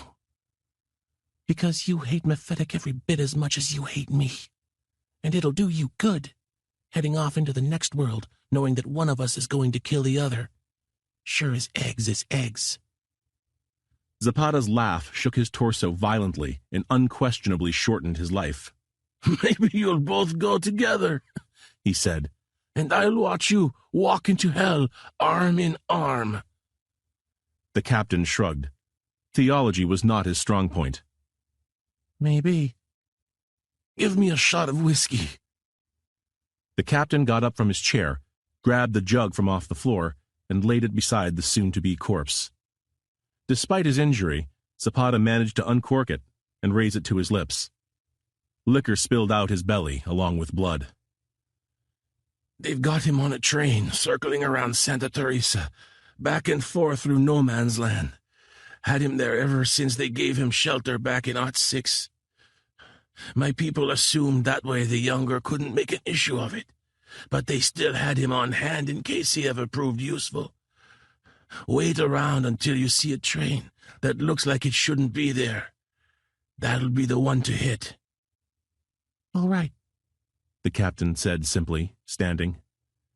You're a real son of a bitch, you know that? Zapata said, taking a final drink. I hope Mephitic gets you after all. The captain didn't wait to watch him die. Didn't pay him another thought. Just opened the door and walked smoothly into the light. 25. That evening. They were sitting around the fire when Elf came scuttling into view, awkward gait made more so by the corpse she held in one talon. The assembled party, expecting her arrival, managed to react with less shock than at her first appearance, though with no greater warmth. Most of them had hoped she would catch a bullet at some point during the day's events. Hoped, but not expected. It didn't do to bet against the elf. She shuffled her way into the light, her one functioning wing speeding her ascent up the hill. When she reached the apex, she dropped the dead rat against the sand and began to preen.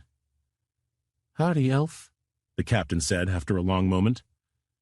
Elf's sharp beak darted up from her feathers, and she stared at the captain as if just then recognizing him. Hello, Captain.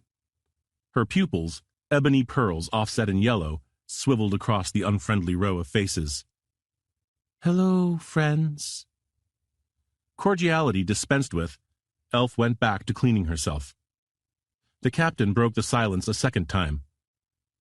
Elf? Yes, Captain? What's with the corpse? Elf looked down at her feet and bobbled her head in a sort of half-nod. Oh, yes. He was trying to escape. I assumed to signal someone. There was another one, but I decided not to bring it.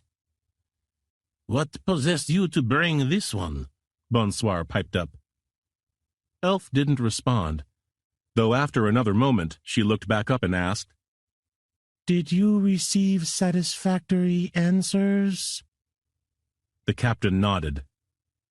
We're off to Santa Teresa in the morning. Well and good. I think I'll take the evening air before slumber calls me to her bosom. No one said anything for a while. Then the captain said, You go ahead and do that. After she had disappeared from the firelight, though likely well before she had left earshot, Bonsoir snorted from his perch. If I carried every corpse I ever made, I'd be one myself from the weight." "Get rid of it," the captain said, turning back to his drink. Bonsoir thought about grumbling, but it didn't do to argue with the captain.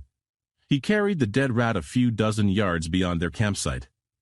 They'd be gone before it started to rot. 26. With less liquor than earlier. "Could have been the dragon," Barley said.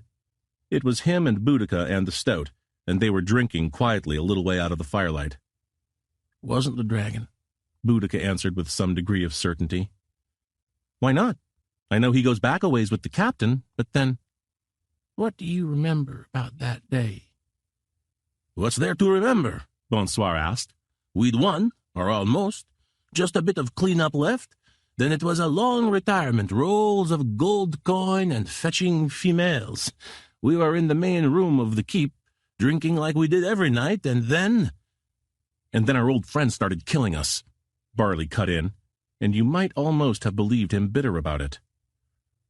"Where were you when that started to happen?" Boudica asked. "Leaking liquor," Barley said. Bonsoir shrugged. "Underneath a table, I suppose. I was so drunk I can barely remember."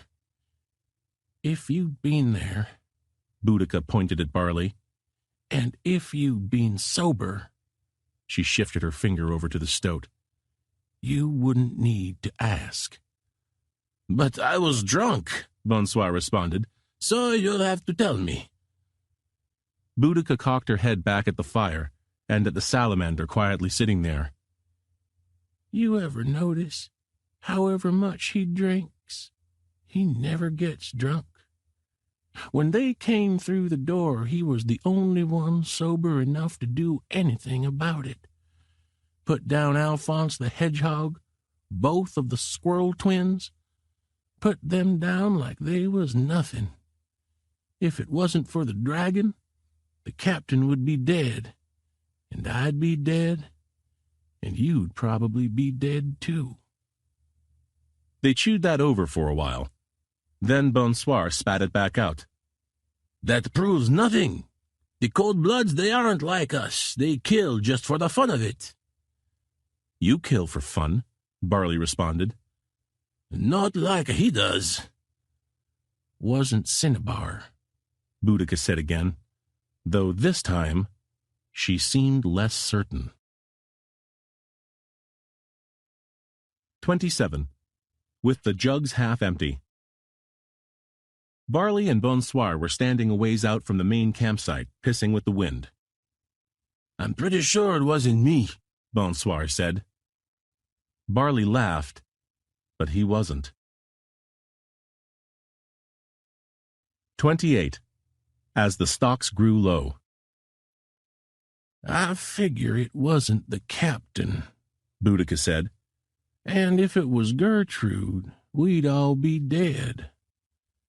"Could have been Elf," Bonsoir said. "It wasn't Elf." "No," Bonsoir agreed. "it wasn't Elf." 29. At the bottom of the kegs. "You sure it wasn't Boudica?"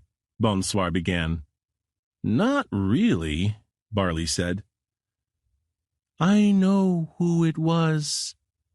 Neither Bonsoir nor Barley had any idea the owl was there in the moment before she spoke. So perfectly did her feathers blend in with the night, and so utterly silent were her movements.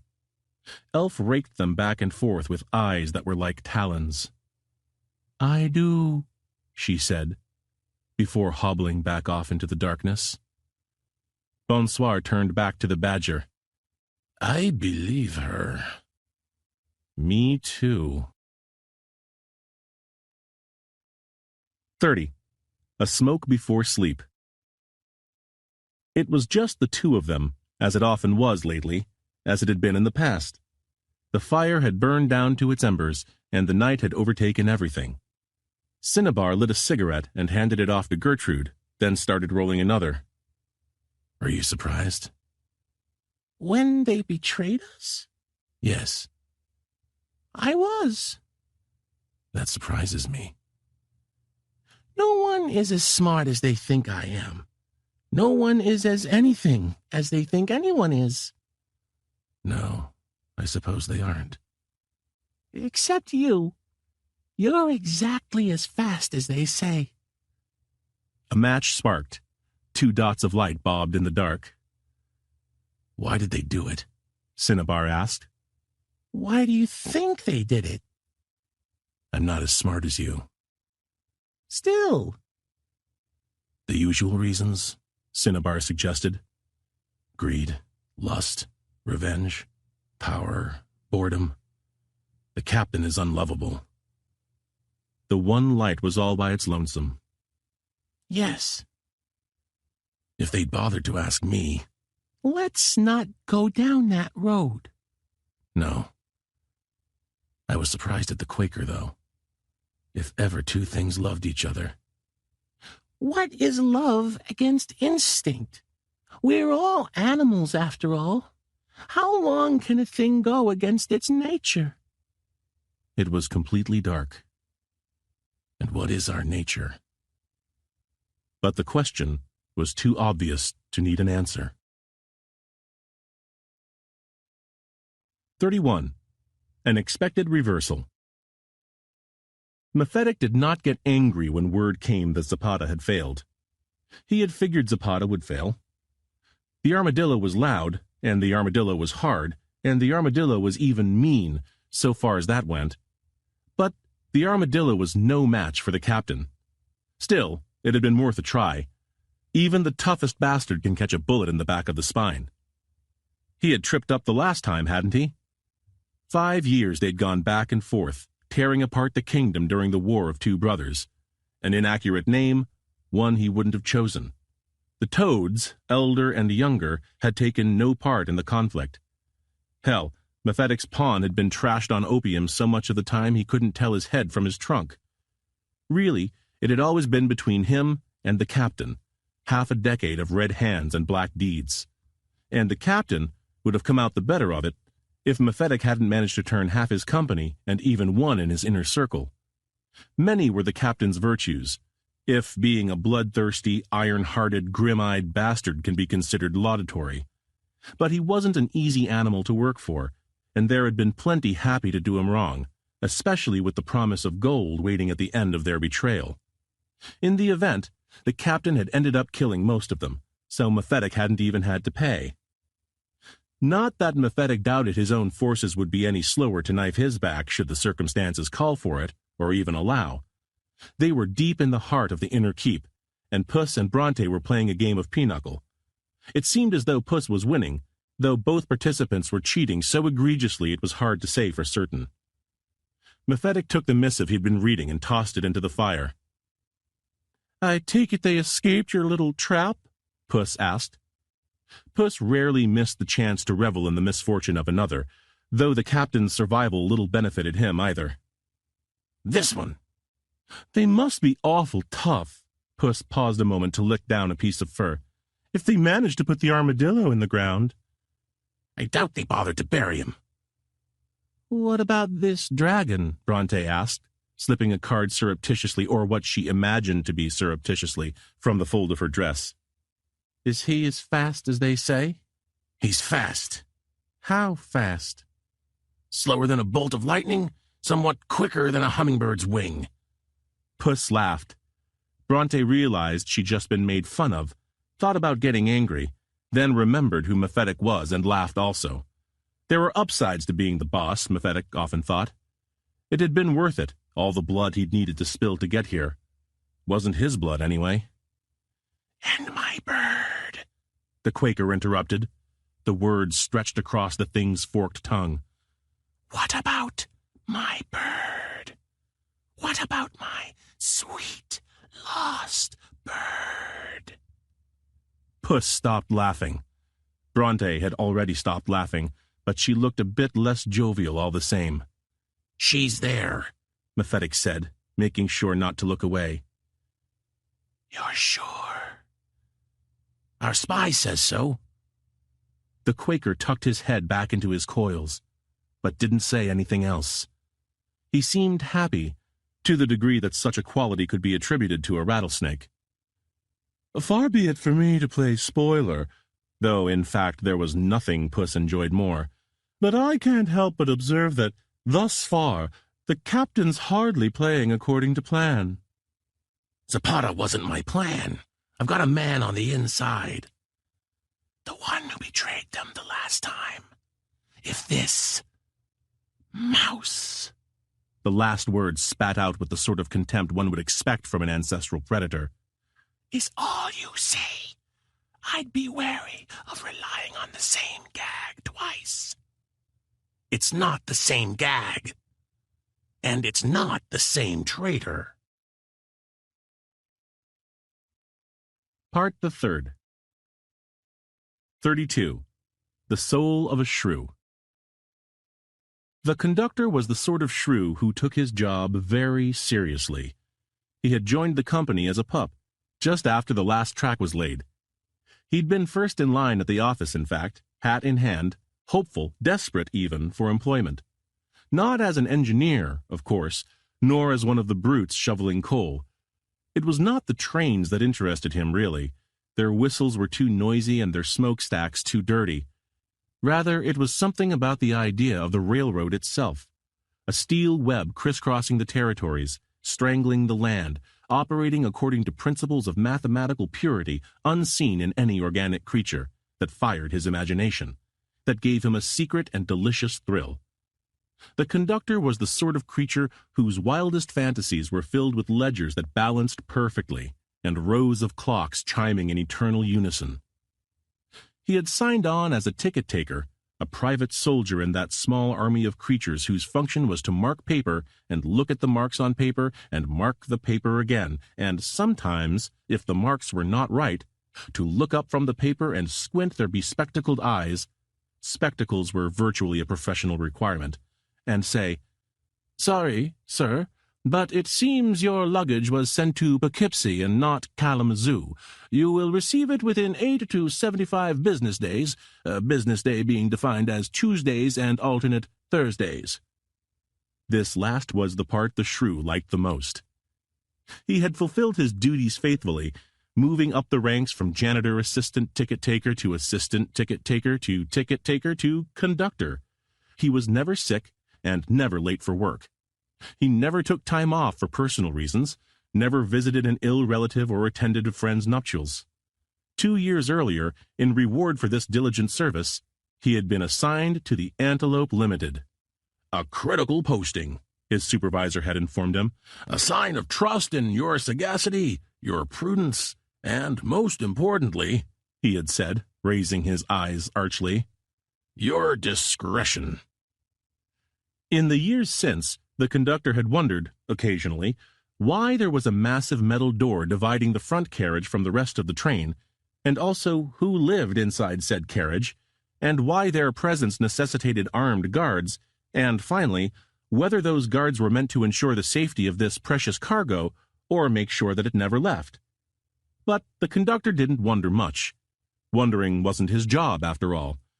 Whatever was going on in the front carriage, it gave him the right, in his own mind at least, to be twice as carping and cantankerous as he might otherwise have been, to scan every rider with thorough, even exaggerated scrutiny. Though even under normal circumstances, he wouldn't have allowed them on the train. Maybe the badger. Despite his size, he seemed good-humored, with an open face and a generous smile. And the opossum. She looked harmless enough, lazy and slow as sweet molasses. But not the salamander. The conductor didn't like cold-bloods as a rule, and there was something about this burnt red specimen that was particularly off-putting. No, not the salamander, and certainly not the mouse, with his nasty scar and his eye that stared at the conductor as if waiting to repay an injury. The conductor was making his rounds before the train left the station, checking on the functionaries beneath him, ensuring that they were just the right amount of peevish, unhelpful without being aggressive. When he entered the car and saw those two sitting together, the salamander and the mouse, he made a mental note to find something wrong with their papers, or their luggage, to detect or invent a reason why it was they needed to miss this particular train. He would be very apologetic about it, of course, once it had happened. He would blame it on regulations and his own superiors, sympathize with them in their misfortune, but march them back onto the platform all the same. With this serious but secretly enjoyable task ahead of him, the conductor was waylaid by the sudden chirrup of a nearby mole. "Excuse me, sir! Excuse me!" The second time she yelled loudly, though the conductor had already been stopping. "Sir, I require your assistance, please." The conductor bristled. The conductor did not like being interrupted in the course of his duties, and he did not like being yelled at. He didn't like a lot of things, truth be told. Still, a customer was a customer, and the conductor was nothing if not professional. "Of course, ma'am," he began, his voice exactly how you would expect. "How can I help you?" "Finally!" Behind her bifocals, the mole's eyes were huge and blind and stupid. "I asked the muskrat who was selling the tickets, and he said that he didn't know, but that you might know, and so that's why I'm asking you. Do you know?" "Know what?" "Where my bags are, obviously." "I'm afraid, ma'am, that I don't have any." "Of course you haven't. I wouldn't expect you have. But surely you must know someone who has, mustn't you? When one gets on a train in the capital, one expects to find one's bags when one gets to Last Gulch, doesn't one? Assuming one is getting off in Last Gulch, which is where I change trains." "Of course, but—" "You certainly can't expect me to survive forever with just the dress I'm wearing, can you? What do you take me for? A church mouse?" "No, obviously not." "Good. I'm glad to see we can agree to that much. So what exactly do you plan to do about it?" "About what?" "My bags not being on this train," said the mole, as if one of them were an idiot. "If you would just excuse me for a moment, I promise to come help you just as soon as—" But then the whistle blew, and the great iron steed bucked forward, and the conductor knew he had lost. For all that he might have wished otherwise, he could not very well throw a passenger off a moving train just because he didn't like the look of him. He turned his attention back to the shrill mole and her problem, about which he could do nothing. 33. Just past Ciudad del Gato. The badger got up from where he was sitting and ambled forward, squeezing his bulk through the narrow rows of seats. The conductor saw him from a carriage away, and his stomach dropped out from under him, because there was absolutely no way a creature of such size could fit in the bathroom. He excused himself from explaining to another passenger, an elderly turtle— he thought she was elderly at least, it was hard to tell with turtles— why it wasn't possible for her to use her unassigned ticket any time today, or any time tomorrow, or really just any time at all, and he approached the badger trying to come up with a polite way of informing him that he was going to have to hold his bladder for the better part of 3 hours. It was only then that he noticed the mouse, the one he hadn't liked, walking in the long shadow cast by the badger, and behind him the salamander whom he had liked even less.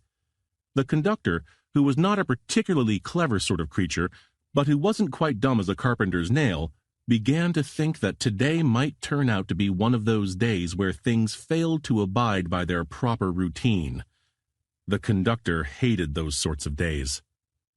The conductor turned around and headed forward until they came to the first-class compartments. A chubby vole sat as guardian between the two sections, making sure the hoi polloi didn't get any ideas above their station. His name was Harold, and the most important thing he had learned in his life, as far as he was concerned, was that it was entirely possible to sleep with one's eyes open, or at least open enough to deceive passers-by if one was willing to put in a bit of practice. True, it wasn't as good as a full-on nap, but any degree of slumber was better than waking. As far as Harold was concerned, the better part of existence lay in those little moments of oblivion that preceded the last. The conductor hustled past without realizing his protector was dim to the world. He even took some degree of comfort in the barrier he imagined he was putting between himself and the badger. Indeed, as soon as he reached the first-class compartment, with its slightly more comfortable seats and vaguely polished decor, he felt a concrete sense of relief. Nothing bad, after all, ever happened to the rich. Sad to say, his optimism was short-lived. Through the glass door separating the two carriages, the conductor saw the badger continue forward, Harold forced awake by his heavy footfalls, coming up from his seat to say something. And then Harold was back in his seat and in a deeper slumber than he had theretofore been enjoying, courtesy of the badger's backhand. At that moment, the conductor did the bravest thing he had ever done in his life, which was to run screaming toward the front of the train. When he reached the guarded carriage, he banged on the door until the peephole slid open. The conductor did not know the rat inside. The conductor had never before tried to enter the front carriage, had never even acknowledged its existence. That was against the rules, and the conductor, in case you had somehow missed the point by now, was the sort of creature who liked following them. "They're coming!" he yelled. Who? The conductor moved aside swiftly, allowing the rat to get a view of the troop of creatures following in his wake. The conductor himself did not bother to turn around, and to judge by the sudden doubling of the circumference of the rat's eyes, it was just as well that he did not. The door flew open. The conductor bolted through. The door slammed shut. The conductor had hoped that inside would be a dozen soldiers in full battle gear, or maybe a couple of hedgehogs with heavy artillery. So fear followed closely upon the heels of disappointment when he discovered that the impregnable fortress attached to the front of his train was crewed by two rats who looked barely out of their litter, holding their rifles gingerly and giving off a very distinct smell of terror. "What do we do now?" one of them asked. The other rat, the rat who had been looking through the peephole and had seen the badger, didn't say anything. Needless to say, this was not the reaction that the shrew had anticipated. But he surprised himself, as he had several times so far that day, with his sang-froid, with his mental fortitude, with his keen sense of battlefield tactics. "We keep the door shut," he answered. The rats nodded in unison. The conductor could hear the rumbling of the badger and his companions from the other carriage, and tensed himself for the inevitable blows. Blows that did not come. Gathering up his nerve, the conductor opened the peephole and looked out. Behind the door he could see the opossum and the badger standing around, neither looking particularly agitated. "This is double reinforced steel," yelled the conductor, trying to cover his fear. "You'll never break it down." The badger scratched at the thick fur of his head a while before answering. "Yeah, you're probably right." "I am." It was then that the conductor felt air blowing in through an open window, which gave him a brief moment of happiness because it was a hot day after all, and the wind cool, but this was followed quickly by a much more potent sense of despair. "Keep the door shut," said a thickly accented voice from behind him. "That is a fine plan. That is the sort of plan a fellow ought to be proud to have come up with." 34. The Loot. Bonsoir opened the reinforced steel door, and the captain came through an instant later, stepping over the corpses with unstudied disinterest. A partition had been erected 2/3 of the way down the compartment, and the mouse stopped at the entrance to it, nodding at Cinnabar behind him. The dragon slid the gate sideways with his usual extraordinary celerity, and before it banged against the frame, he had both revolvers out, ready for whatever was waiting for them. A moment passed. Cinnabar holstered his guns. Bonsoir came in behind him, rolling a cigarette. "This is an unfortunate surprise," he said, slipping his tobacco pouch underneath his beret before lighting his smoke with a match struck off his boot. "I guess this changes things," Cinnabar said. The captain reached over and plucked the cigarette from Bonsoir's mouth. He took a long, slow drag before responding.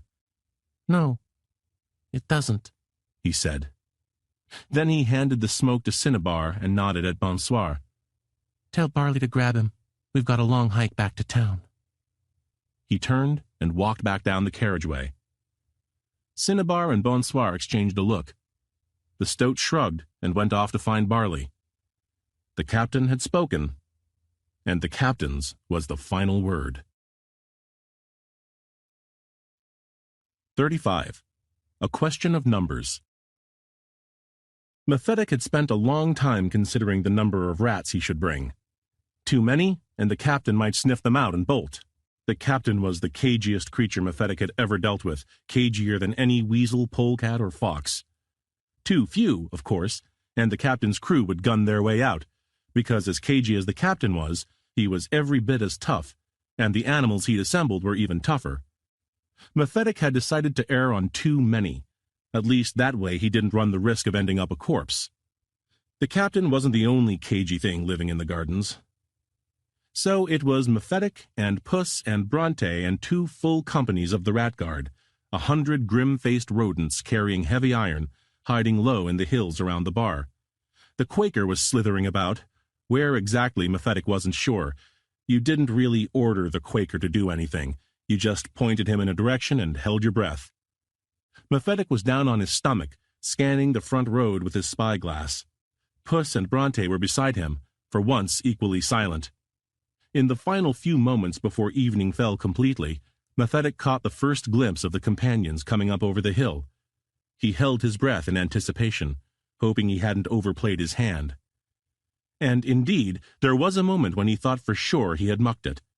The 6 of them were tramping toward the bar when the captain, standing in the middle of the pack, perked his nose up suddenly, sniffing at the air. Mephitic cursed beneath his breath, and readied the order to rush them en masse, knowing it wouldn't work, knowing he'd lose half his rats trying. Still, there were always more rats. Fecundity was one of the few virtues of the species. But then the captain swung his head back down, tipped his hat over it, and kept on moving. A few minutes afterward, all 6 of the companions were comfortably ensconced inside. They'd come straight back after hitting the train, and they looked dusty and tired. They'd lay their burdens on the ground and start hitting the liquor, and after they'd done that a while, Mephitic would hit them back. "What are we waiting for?" Puss asked. Puss wore a satin vest and matching pants. They had begun the day white, though having spent the better part of an hour pressed against the sand, they could no longer claim that distinction. He had a pair of pearl-handled pistols hanging at his waist. He looked like a rodeo clown, but that didn't make him any less dangerous. "You're waiting for me to give the signal," Mephitic snapped, "because I'm the boss and no one does anything without me telling them to do it." Puss looked at Mephitic a while, and then he looked at the ground. Mephitic decided at that moment that if Puss survived this go-round with the captain, he would make sure the cat didn't survive much longer. Puss was getting to be more trouble than he was worth.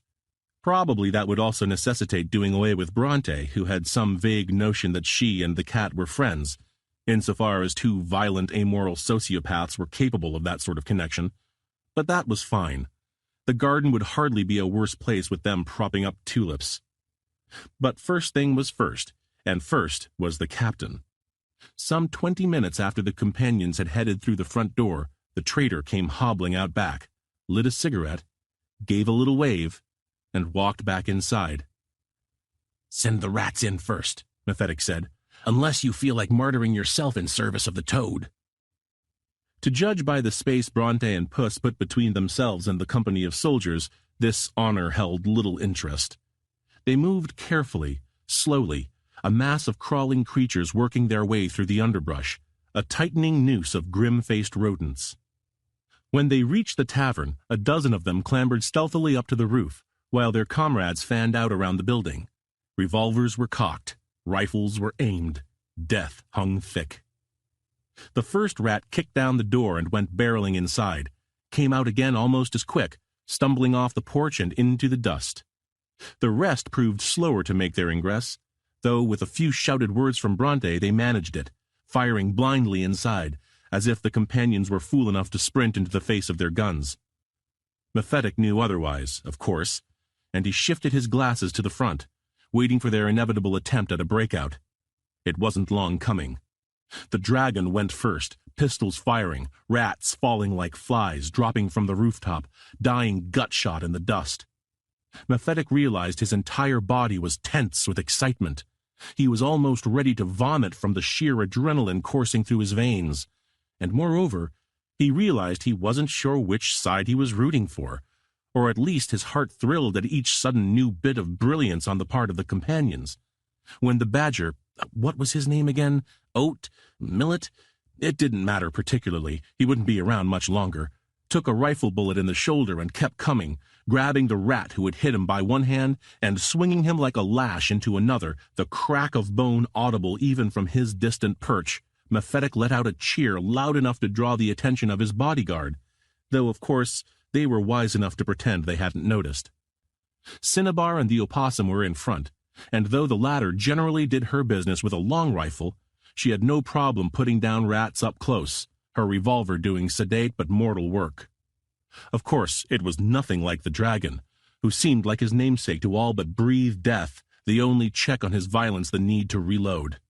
So constant was this torrent of lead that the pack of rats, the army of rats, the endless wave of rats, scurried backward for the safety of the bar, for any plank of wood or bit of stone or shallow indentation in the sand that might give them cover from the killing metal. It occurred to Mephitic belatedly that he had underestimated the captain. He had forgotten in the long years since they had last seen each other just how dangerous the mouse was. He should have brought another company of soldiers. He ought to have drained the kingdom of killers. He ought to have hired mercenaries and impressed citizens, if he'd wanted to make certain the captain and his companions wouldn't walk away. Or he could have just done what he did, which was turn one of the captain's creatures against him. The captain might have figured on Reconquista. It was his second turn at betrayal, after all. But there was no way the captain could have known that Gertrude was, well, a mole. They were taking up the rear, the captain's scattergun roaring back into the bar, the captain roaring just as loud, his one eye as dead as the other, when Gertrude reached up behind him and did something. Mephitic couldn't make it out distinctly, but whatever it was, it dropped the captain to the ground. The rats swarmed then so fast and so many that they seemed almost like a single creature or some impersonal force, a rain cloud or a wave beating against the shore. There was a moment when it seemed as if the companions might try to save him, but it didn't last long. There was nothing to do but beat an escape. At least that was what they ended up doing, laying down covering fire and disappearing down the road. The surviving rats made an attempt to continue after them, but really it wasn't altogether serious, and with half their number lying dead on the ground, you couldn't very well blame them. But that was fine. The companions were dangerous like a loaded gun, harmless without someone to pull the trigger. They'd go back to whatever they'd been doing before the mouse forced them out of retirement, and they'd leave Mephitic free to continue running the gardens as he had before. This thought gave Mephitic a quick splash of sadness. Back to the endless bureaucratic drudgery, the routine the captain's return had broken him out of. But of course, there was nothing to be done about it. Puss carried the captain, still unconscious from whatever the mole had done to him, back up the hill and left him lying in the dust. The rats had stripped him of his weapons, and they hadn't been kind in doing so. Mephitic waited patiently until the captain awoke, and his good eye struggled its way open. Mephitic wanted to make sure he was the first thing the captain saw, as indeed he was. "Hello again, Captain," Mephitic said, smiling. "It's been a long time." Part the Fourth. 36. An Awful End. After he had finished betraying the captain, and the skunk and his forces had dumped their numerous dead in an open trough and headed back to the capital, Reconquista locked the door and hung a closed sign over it. The sign would never come down. Reconquista hadn't liked operating a bar, had only done so after he'd blown through most of the coin he'd gotten from Mephitic the first time he'd betrayed the captain. But he'd be more careful with this round. He would migrate to the kingdom to the south, where his money would spend further, get a hacienda and some broken-down peasants to work it, bring in a few fat-bottomed dams to while away his last days. He didn't have so many left, he knew. Click, click, click. Reconquista had started drinking just after he'd put up the sign. Drinking, and drinking with a purpose. It was, to be very clear, not out of any sense of guilt. Reconquista had never felt anything toward the captain, nor toward any of the gang, nor toward anyone else, truth be told. And after all, it was the captain's fault that he only had half a body. The captain's fault for shooting Alfalfa the hare, while Alfalfa the hare had been holding a stick of dynamite, and standing next to Reconquista. Of course, it had been Reconquista who had convinced Alfalfa to light that stick and to try to kill the captain with it. Alfalfa, and the Quaker, and some of the others now all dead, but then Reconquista did not count any particular sense of fairness among his virtues. Click, click, click. He was surprised that Gertrude had turned traitor. He could admit that. He hadn't known that was coming, hadn't bothered to try to turn the mole 5 years back, Hadn't tried with the mole or any of the other inner circle. He'd figured them for saps, thick with those strange notions of loyalty that led animals into the grave at some earlier date than was strictly necessary. And also, being higher up in the captain's ranks, they were in for a larger cut of the spoils, had less incentive for betrayal. Click, click, click. Reconquista, by contrast, had known he wouldn't be getting a very significant slice. Oh, the rest of the boys were friendly enough to him in their backhanded way, but he wasn't tough, not tough like Barley or the Dragon, and the fact that he'd been with the captain since the beginning, or nearly since, wouldn't have guaranteed him any more than crumbs.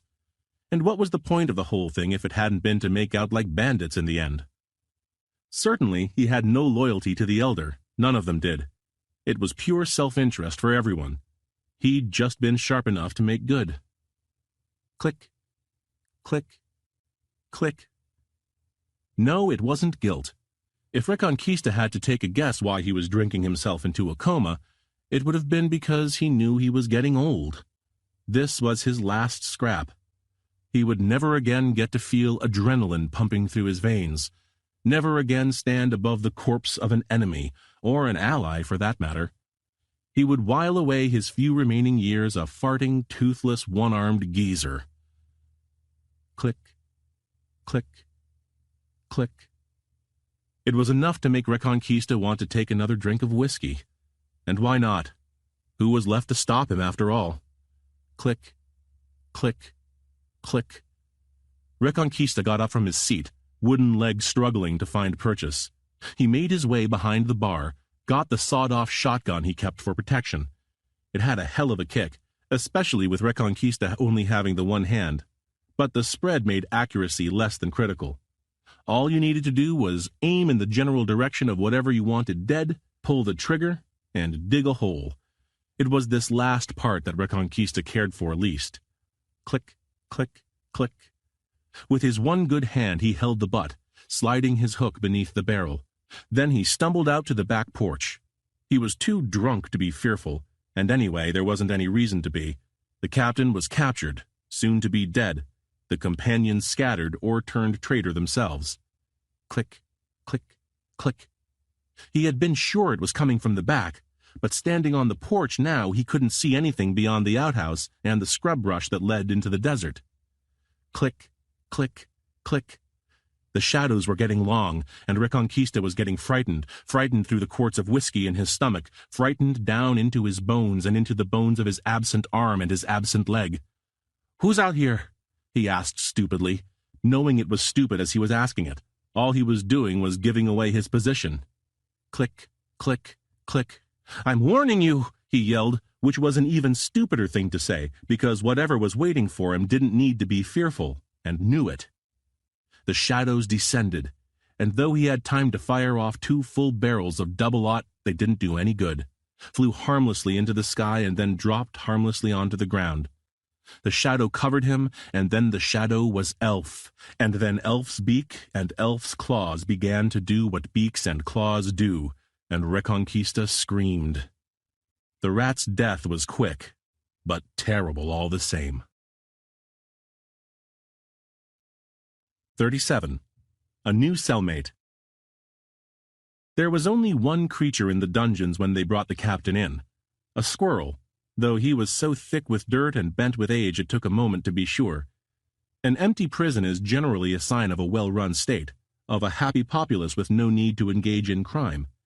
In this particular instance, it was a sign of the opposite, of a nation that had declared anything worse than shoplifting a capital offense, and was quick to execute that policy, and, for that matter, its citizens. Which is to say that a great many creatures went into Mephetic's dungeons, but they didn't stay long, a way station on the path to the dirt.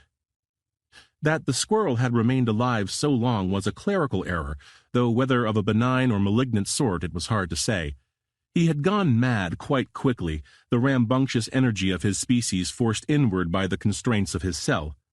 He could no longer remember what his crime had been, or what he had done before his time there, or what his name was, or what the sun looked like. The guards dumped the captain into his cell, made promises to see him again soon, and left. The captain stood, brushed himself off, and scowled. He reached for his purse of tobacco, realized it had been taken, and scowled some more. It had been 2 days since his capture, the result of Gertrude's treachery and Mephetic's cleverness, and the 48 hours had been less than pleasant. If the situation were reversed, Mephetic wouldn't have lasted that long. The captain would have put him in the ground as soon as he had him. Double tap and then food for the ants. The captain didn't torture except when he had to, and he never, ever left an enemy alive. Mephetic, it seemed, was crueler, or more foolish. "Tell me a story," the squirrel chittered all of a sudden, climbing up the bars of the cell, his tail flaring back and forth, caked with muck and grime and other nastier things. "Tell me a story," he repeated louder this time. "Tell me a story or I'll carve out your eyes. Tell me a story or I'll chew out your tongue. Tell me a story or I'll sneak into your cell and make your bones into jelly." He was screaming at this point, though the captain seemed not to notice, staring hard at the concrete walls. The squirrel dropped down to the floor. "Tell me a story," he said, "or I'll cry." Pity was generally no more a motivator of the captain than fear, but for whatever reason, he started to speak then. "Once there were 2 brothers. The squirrel crossed his legs and rested his head on his hand, eager as a prized student, his tail like a faded hairbrush held upright. "The 2 brothers were the heirs to a great kingdom, a kingdom prosperous and happy, a kingdom that, split between them, was still more than any animal would ever need or want." From somewhere far off, there was a sound. "But for the 2 brothers, half of everything wasn't nearly enough, and so they began to plot and to scheme against each other, and finally, in time, turned to open battle." The sound grew louder, though not yet distinct. It was an unfriendly sound. This much could be said with certainty. "Since the brothers were as cowardly as they were rapacious, and no sort of soldiers, they hired animals who would fight for them. Cruel, strong, dangerous. And they let them loose upon their kingdom. And war raged between the 2 brothers, across the length and breadth of their lands, until finally the leader of the forces of the elder brother, being crueler and stronger and more dangerous, proved victorious." The sound was prolonged, vigorous. The squirrel didn't seem to notice, however, so engrossed was he in the captain's story. The captain probably noticed, but the captain had heard enough screaming not to get excited about hearing more. He started to talk louder himself, louder and more rapidly, either to drown out the sound or simply from the furor of the narrative. "But the elder brother and his forces had traitors in their midst, and they betrayed their comrades in their moment of triumph, breaking their power and bringing the younger brother to the throne. And the armies of the elder brother were scattered across the kingdom and beyond, and most thought them dead and buried, and forgot them." More screams, and gunfire, and something louder than gunfire. Dynamite, maybe? "But they weren't dead, only battered, and they nourished hatred in their hearts, fed off of it, let it warm them in the cold, began to love their hatred as the only thing left to them. And as the kingdom's fortunes faded, and as the land descended into tyranny and poverty, the armies of the elder brother saw their moment." The door to the jail flew open, burst right off its hinges, Barley coming in smooth behind it. His shoulder was bandaged, but he carried his organ gun without any trouble. Cinnabar slipped in an instant afterward, already reloading his pistols. "What the hell took you so long?" the captain asked.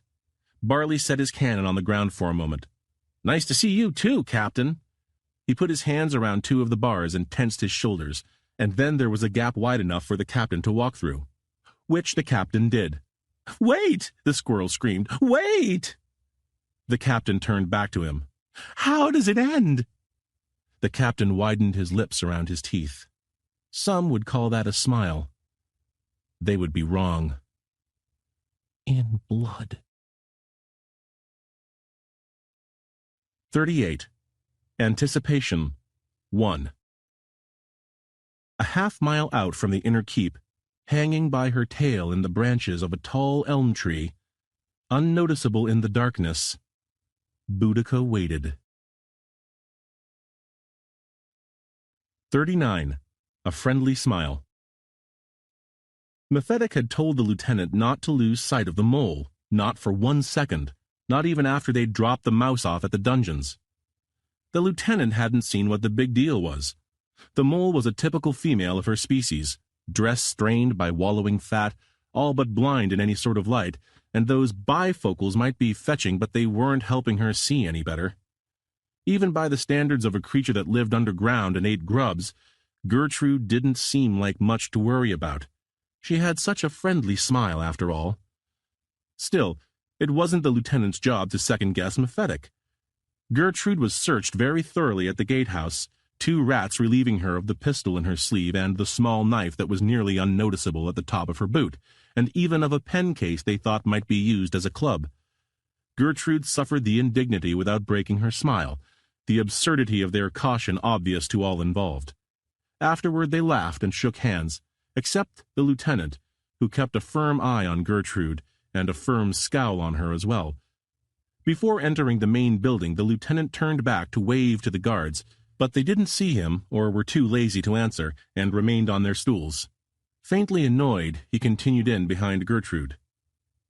The keep was the biggest and largest and most solid structure in the capital, in the gardens, and in any of the neighboring kingdoms. The first walls were massive and imposing, huge slabs of stone that could withstand an artillery shell from close range and not quiver. Inside was a second citadel, the inner keep, small only by the standards of the structure that surrounded it. You'd need an army 10 times the size of what Mephitic possessed to besiege it successfully, and even then, you'd still need to starve out the garrison. The lieutenant led Gertrude deeper into the castle, past checkpoint after checkpoint of fierce rat guards. At every interval, they were stopped to make sure the lieutenant was who he said he was, that the prisoner hadn't pulled a fast one or somehow subverted her captor. At every interval the mole was respectful, amiable even, laughing and glad-handing with the rat guards. Still, the lieutenant didn't let his guard down. There must be something about this mole if Mephitic had been so worried about her. They came finally to the boss's office, the nerve center for the whole kingdom. In 4 years the lieutenant had never seen the toad himself. The Lord, he meant, the Lord. You'd catch hell if you forgot that one. Mephitic liked to keep up the pretense, though even the blind beggars in the slums knew the younger wasn't running anything. "You've done a fine job, Lieutenant," Gertrude said, as they waited for the door to open. "Mephitic will surely look kindly on you for overseeing something of this importance." The mole leaned in and settled one hand on his wrist as if to assure him. "You'll make captain by next year, and think how proud your little will be." The lieutenant thanked Gertrude, and did indeed think about how happy his pups would be to hear of his promotion, and how he might spend the raise on a toy boat for Alice and a new dress for Sarah's doll and a spinning top for Thomas Jr. and... 2 scowling rats opened the door, nodded at the lieutenant, and gestured warily for the mole to come in. Well, they could hardly be blamed, though if the lieutenant knew Gertrude, and he felt he did, even after just these few moments, it wouldn't be long before she melted their icy demeanor. The boss's office was the size of a large dining room, heavy oak shelves full of books that the lieutenant had never seen the boss read, not that there was any reason the boss would feel that this was an activity aided by the lieutenant's presence. There was a desk as heavy as a boulder in the center of the room, and after a bit of time, enough to reinforce that the boss was the boss and you were not, Mephitic came in through a back door and stood in front of it. The lieutenant could tell how happy he was by his smile, which was wide and open, and his tail, which was flaring up and down ever so slightly. "Why the underground man?" he asked Gertrude. "Instead of underground woman?" "Yes. Underground man sounds scarier." "That's true," Mephitic agreed. "If I'd had any idea that you were the creature behind organized crime in the city, I'd have—" "Kill me?" Gertrude asked, as if she found nothing particularly objectionable about the notion. I thought you might feel something like that, which is why I made sure you never learned." The lieutenant waited until he thought no one was looking, then loosened his collar. "I'm glad, at least, that you had the good sense to contact me early on in this escapade," Mephitic said. "That mouse needs to learn when he's beaten." "It won't take. You'll have to kill him." "I think that's something we can arrange." Was it hot in here? The lieutenant wondered. The day had been blazing, but the evening had cooled down somewhat, or at least that was what he had been thinking on his way in. But now he was sweating buckshot, could feel it mat down his fur. "Imagine spending all this time obsessed with something as pointless as revenge," Mephitic said. "That was always the problem with the captain, if you don't mind me saying so. He was too strong a hater." "I think perhaps there is no creature in the gardens with such a talent for it," Gertrude answered. "And so you can hardly be surprised that he chooses to exercise his ability. Fish swim, birds fly. The captain hates." "Though not for very much longer." "It would have been easier if you'd let me know you had another creature on the inside." "I figured for someone of your abilities, it didn't need to be easy." "No, indeed," the mole said, smiling her false smile. "I quite enjoy the challenge." The boss said something, but the lieutenant couldn't quite make it out. If he was being honest, the lieutenant would have had to say that, what with how hot it had gotten, he was no longer as interested in the conversation as he had been. The boss repeated whatever he said, though it took a repetition of that repetition before the lieutenant could finally understand it. "Lieutenant," Mephitic asked, "what the hell is wrong with you?" "I assume it's the poison I gave him," Gertrude said. "A concoction of my own making, largely painless, though quite fast-acting." The lieutenant realized he was on the ground, and wondered for a moment how he had gotten there. But it was growing dark, and he turned his mind back to his dam and his pups, and he hoped they wouldn't miss him too terribly. Mephitic went for the pistol in his belt, but Gertrude moved with a speed that would have been astonishing in any animal, let alone one who had never before shown any more dexterity than what was required to tie her shoes. A long, heavy needle, the same one that had poisoned half the guards Gertrude had come in contact with since being brought into the citadel, sailed through the air and slammed against Mephitic's drawn revolver, sending the weapon spinning off onto the floor. The two rats still living, a notch slower than Mephitic and any number of notches slower than Gertrude, a notch not being a literal measurement of speed, went for their own weapons then, though of course it was far too late. Gertrude spread her arms wide, as if in supplication or to offer an embrace, and one thin bit of metal flew into one of the rats, and another thin bit of metal flew into the other, and then it was just Mephitic and the underground man alive in the room. And probably not both of them for very much longer. "A double-cross," Mephitic said. It had been a long time since he'd done his own killing, and apart from his lost gun, he had nothing but a wavy-bladed knife which he drew swiftly now. "I think this would be a triple cross, actually, though at some point the sums get hard to do without pen and paper." If Gertrude had any other weapons on her person, she made no move for them, her hands clasped together as if in prayer. Mephitic feinted left and took a swipe at her, but Gertrude didn't so much as quiver at the ruse, and so neatly dodged the attack itself that for a moment Mephitic got the impression he was fighting not a plump, hairy mole, but some creature composed of the very ether itself. "I've still got the captain," Mephitic said, trying to land a verbal blow if he couldn't manage a physical one. "Not for much longer, I should think. On behalf of the captain, I'd very much like to thank you for offering us ingress into your impregnable abode. Our impregnable abode, I should very soon say." Mephitic roared and tossed his blade at Gertrude, turning end over end, though by the time it reached the space Gertrude had occupied, a scant second earlier, Gertrude was no longer occupying it. Which, in fact, Mephitic had predicted, having belatedly come to recognize the mole's unnatural speed, a speed that was contrary to her species and indeed to her physical makeup. In fact, the skunk, though he had misplayed this particular game, misplayed it quite thoroughly indeed, was no dullard. You will find that skunks as a species are quite clever, as well as being relatively fast and hard to kill. Though, of course, this is not what skunks are famous for. Skunks are famous for one thing and one thing only, and this was the emission that, dropping swiftly and swinging his bushy tail around, Mephitic released from his anal glands, a pulse of foulness that crowded thick through the close air. 40. The Specialist. Bonsoir slipped a claw into the outer door of the citadel just before it banged shut. He waited a few seconds to make sure Gertrude had taken care of her end, then tailed afterward. 2 dead rats testified to the mole's competence, not that Bonsoir had been foolish enough to doubt it.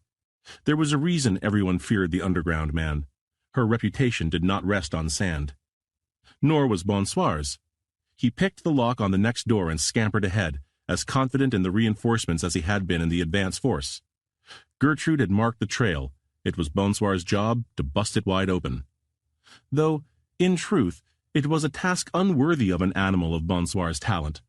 The mole had left most of the guards she'd passed dead or rapidly dying, purple-faced or with thick trails of blood leaking from their canines, victims of the seemingly endless packets of poison Gertrude carried on her person.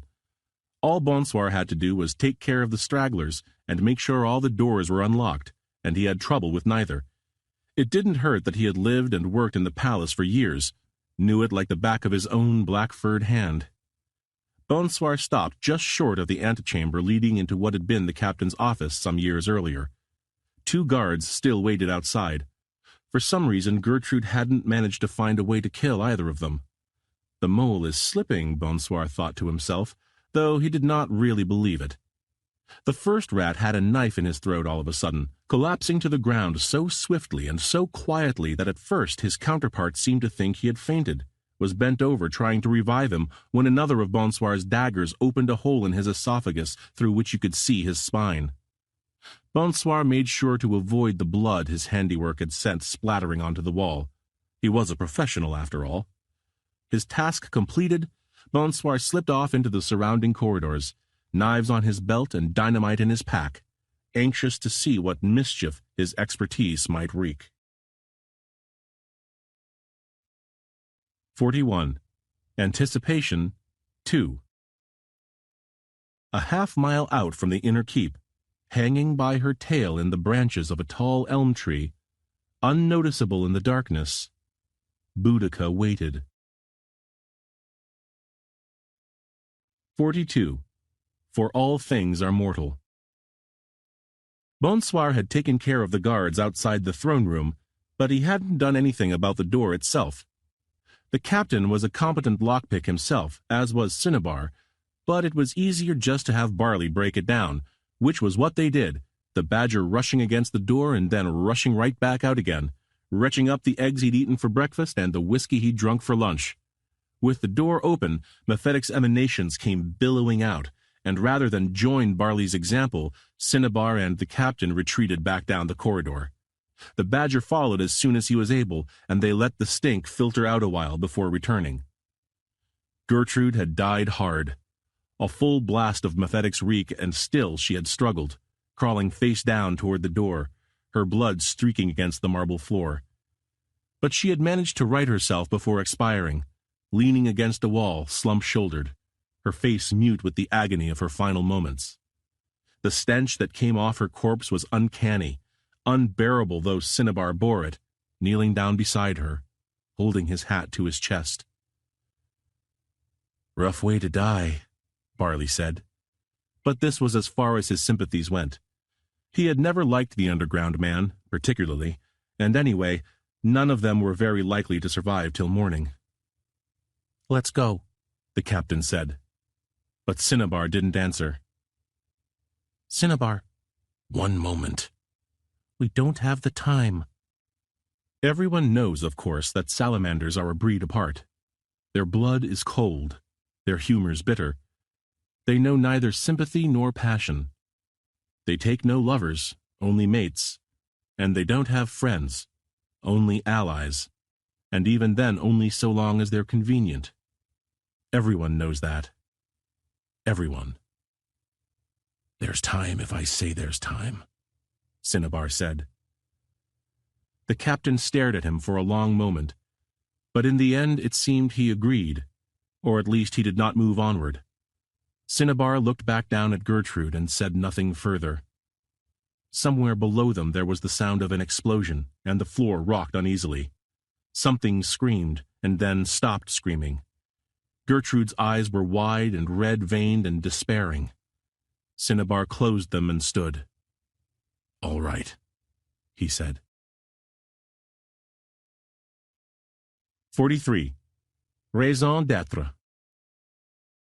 Bonsoir was having a grand time. The captain had been right, that first night when he had come recruiting. Bonsoir had been wasting his time in dusty border towns, amid run-down bars. And more than his time, he had been wasting his genius. Everything had a purpose. That was the way Bonsoir saw it. Bees make honey, songbirds trill, pretty females strut down the sidewalk on sunny afternoons and pretend they do not know you are looking at them. The rest of the crew, Barley and Cinnabar and so on, they were kick-down-the-door types, guns-blazing types, die-in-the-spotlight with blood on their grin types. Not Bonsoir. Bonsoir scuttled down darkened corridors and brought sleep with him. Not even death. Death was too strong a word for what he brought, for the silence that descended when he came. That was Bonsoir's purpose. That was why Bonsoir existed. And what is more joyous than to act according to our innermost nature? Which brings us back to Bonsoir was having a grand time. Though it must be said, Bonsoir's mind was not occupied solely with pleasure. It had occurred to Bonsoir, if he was to be absolutely honest, which he wouldn't have been, it had occurred to Bonsoir some days earlier that he could still remember the location of the treasure vault, hidden deep within the subterranean layers of the inner keep. And it had also occurred to Bonsoir that this vault, which under normal circumstances would have been so thickly guarded that even Bonsoir couldn't have had much hope of breaking into it, would, under these current conditions, likely be denuded of its normal complement of soldiers. Worth looking into, at least. It was all well and good to enjoy your business, but Bonsoir was a professional, as has been mentioned, and a professional does not work for free. There were some rats guarding the treasure chamber, though not nearly as many as usual. To get through them, Bonsoir had to act with less subtlety than he preferred, tossing one of his few remaining sticks of dynamite, then coming in hard and fast with his knives in the second after it exploded. One of the rats got a shot off, but it went wide and he didn't get a second. When the smoke cleared, there were Bonsoir and 3 dead rats and a multicolored collage on the wall that Bonsoir assumed were the remains of a 4th.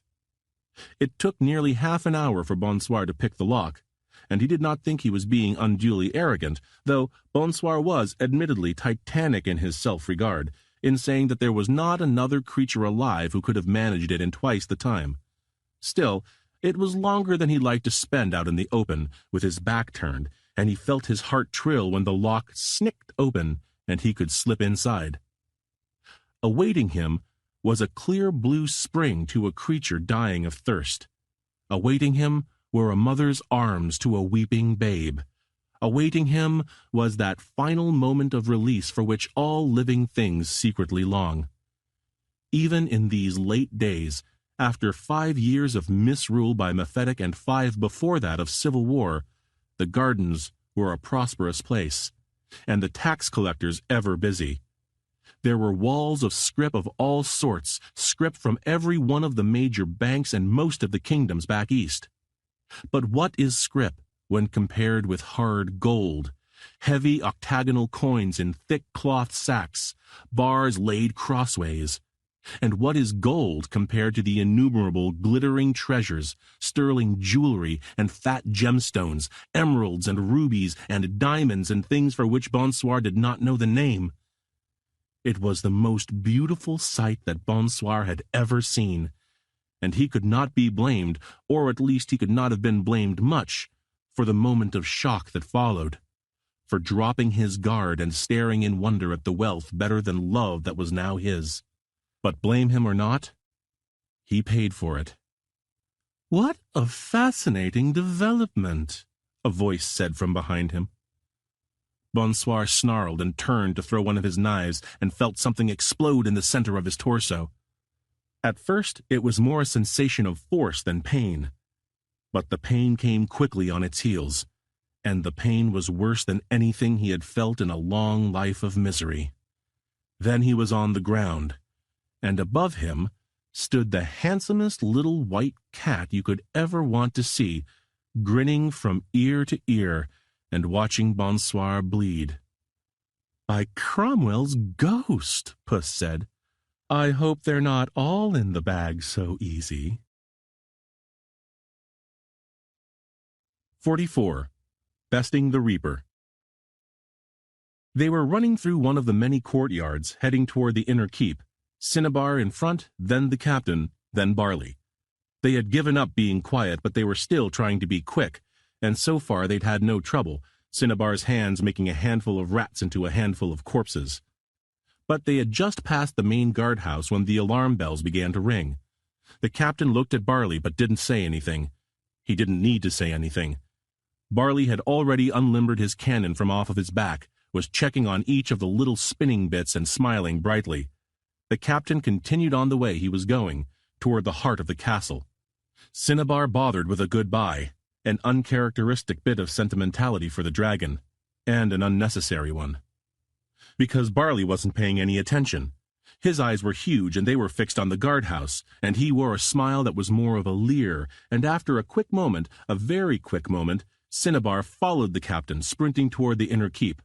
Barley gave the barrel of his gun one last spin, heard its familiar clickety-clack, and smiled wider. He began to walk backwards slowly, till his great mass was blocking the path that the captain had escaped down. He counted the seconds. He was as happy as a pup on Christmas morning, as a maid on her wedding night, as a wolf before his bloody red supper. The first group of guards came out of the entrance, guns drawn and eyes wide with excitement, or perhaps terror. For certain it was terror in the next moment, the darkness of the courtyard lit by the muzzle flash of the organ gun, a muzzle flash that was blinding bright, a muzzle flash that brought death with such speed and in such numbers that it seemed scarcely conceivable. Soon there was nothing left in the guardhouse, nothing left alive, I mean, and then, and only then, did Barley's gun go silent. But it started up again a few minutes later when reinforcements arrived, as loud as before and to the same effect.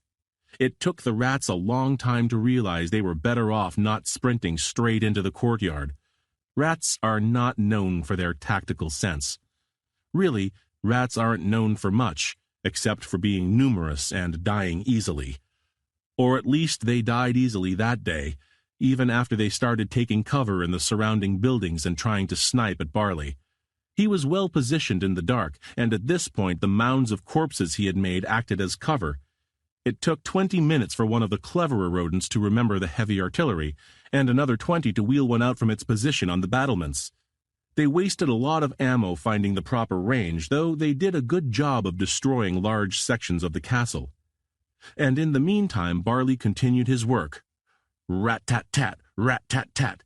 And to find an equal to his tally, to do that bloody arithmetic, if one was inclined to do so, if one's mind ran in that sort of direction, one would have needed to compare him against disease, and time, and heartbreak.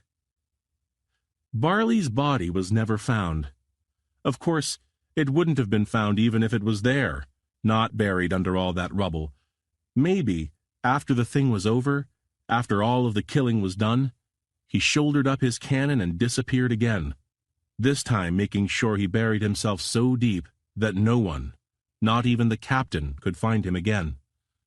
Or maybe the rats caught him with a shot from the howitzer. One of those shells goes off nearby and there's no need to worry about burial, not for a badger, or a St. Bernard, or a blue whale. All that can be said with certainty is that when Barley did shuffle into the darkness, as all of us must, he had company waiting to meet him. 45. Question asked. Cinnabar was winding his way through the courtyard, the captain in tow. The night echoed with Barley's covering fire, even a long way distant, drowning out the usual evening sounds. But all of a sudden, just the same, Cinnabar stopped, and the captain stopped after him. "What's going on?" the captain asked, wise enough to know Cinnabar didn't do anything pointlessly. "You go on ahead," Cinnabar said simply. "I've got business." "You need any help?" "No." For a moment, it seemed the captain would say something. Cinnabar was his oldest friend, if the captain could be said to have those. But perhaps he couldn't, because in the end he just scowled a little harder and hurried off.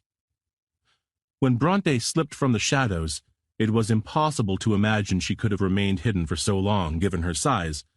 But Bronte wasn't just big. Bronte was quick, and Bronte was agile, and if it hadn't been for Cinnabar's strangely keen perception, Bronte might never have been noticed at all. "I could have killed you both just then," Bronte said, tapping the handle of the blunderbuss at her hip. "You could have tried," Cinnabar said, rolling a cigarette. Bronte was no stranger to the act itself, but never in her life had she seen it performed with such rapid precision, as if the salamander had willed the thing into existence. Maybe this made her nervous, and maybe that was why she started to talk. "All the stories about you, I admit I'd expected more. The deadliest creature in the gardens, the greatest gunslinger ever to slap iron.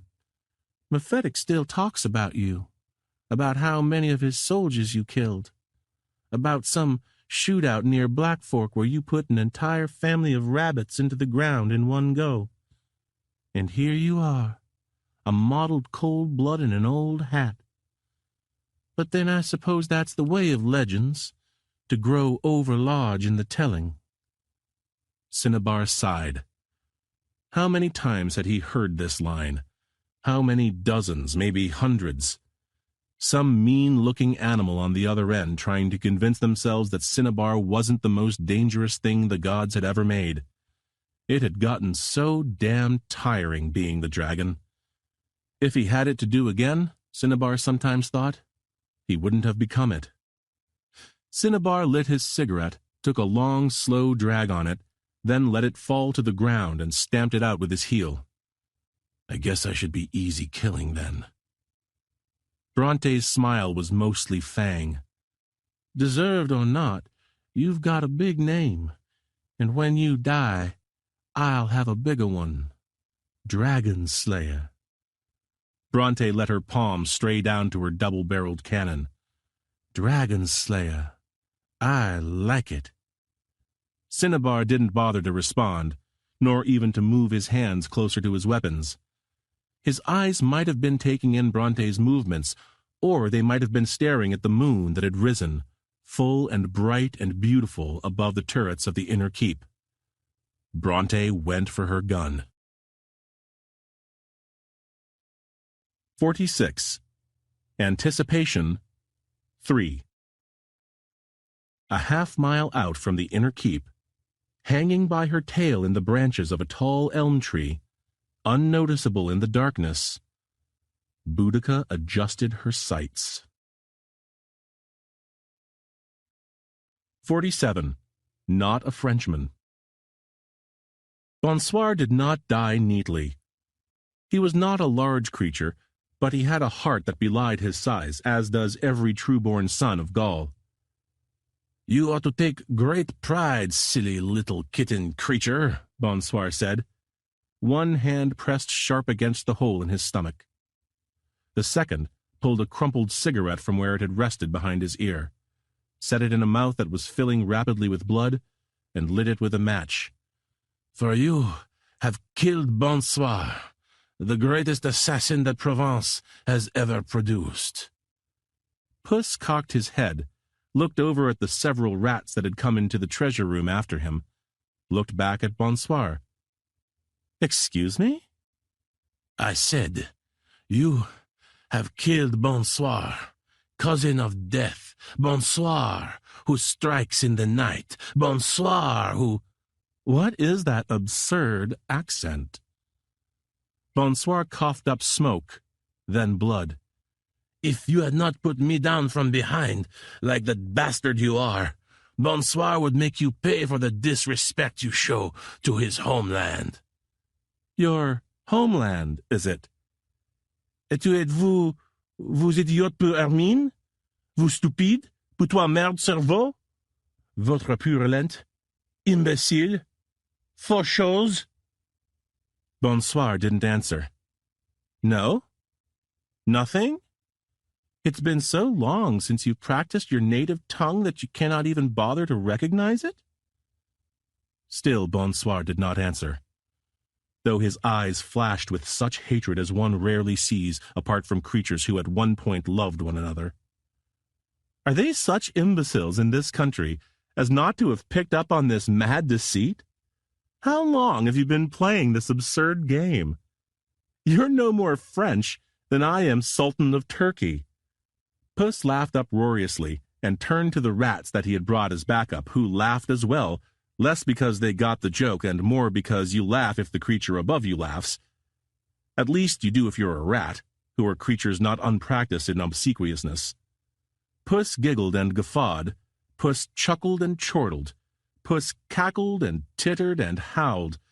Puss all but ruptured his diaphragm in amusement. It was a very loud laugh. It was not, however, the last one. 48. Question answered. Perhaps, somewhere in the world, since the dawn of history, there was someone as fast as Cinnabar. The gardens are vast, and time is long. Regardless, Bronte was not that creature. Before she had unholstered her weapon, Cinnabar had released an entire chamber from the revolver on his right hip, fanning a cluster of shots that curdled the cream of the fox's eye a cherry red. Bronte screamed and let off a shot that flew well to the left of the salamander, who by this point had dropped his empty revolver and repeated the trick with its full twin, sending another round of metal into the neck and scalp of the fox. Bronte would never be as fast as Cinnabar, nowhere near, but she was a damn sight bigger. The dozen pricks of lead the dragon had set into her flesh were insufficient to put her down, indeed barely enough to slow her. As the salamander dropped his empty weapon and moved to draw the one from his boot, Bronte fired the second barrel on her blunderbuss. Nothing is faster than a bullet, but Cinnabar was close. As Bronte's hand cannon erupted, Cinnabar dropped low to the ground and launched himself sideways. If the fox's weapon fired solid shot, he might even have made it. But as it was, the outer edge of the cloud of shrapnel ripped into Cinnabar's side, leaving bits of entrails peeking through his skin. Her ammunition depleted, Bronte dove at Cinnabar, anxious to finish with claws and teeth what she had started with her pearl-handled shotgun. Off balance from his wounds, the salamander still managed to move aside, sending another wave of fire into her torso.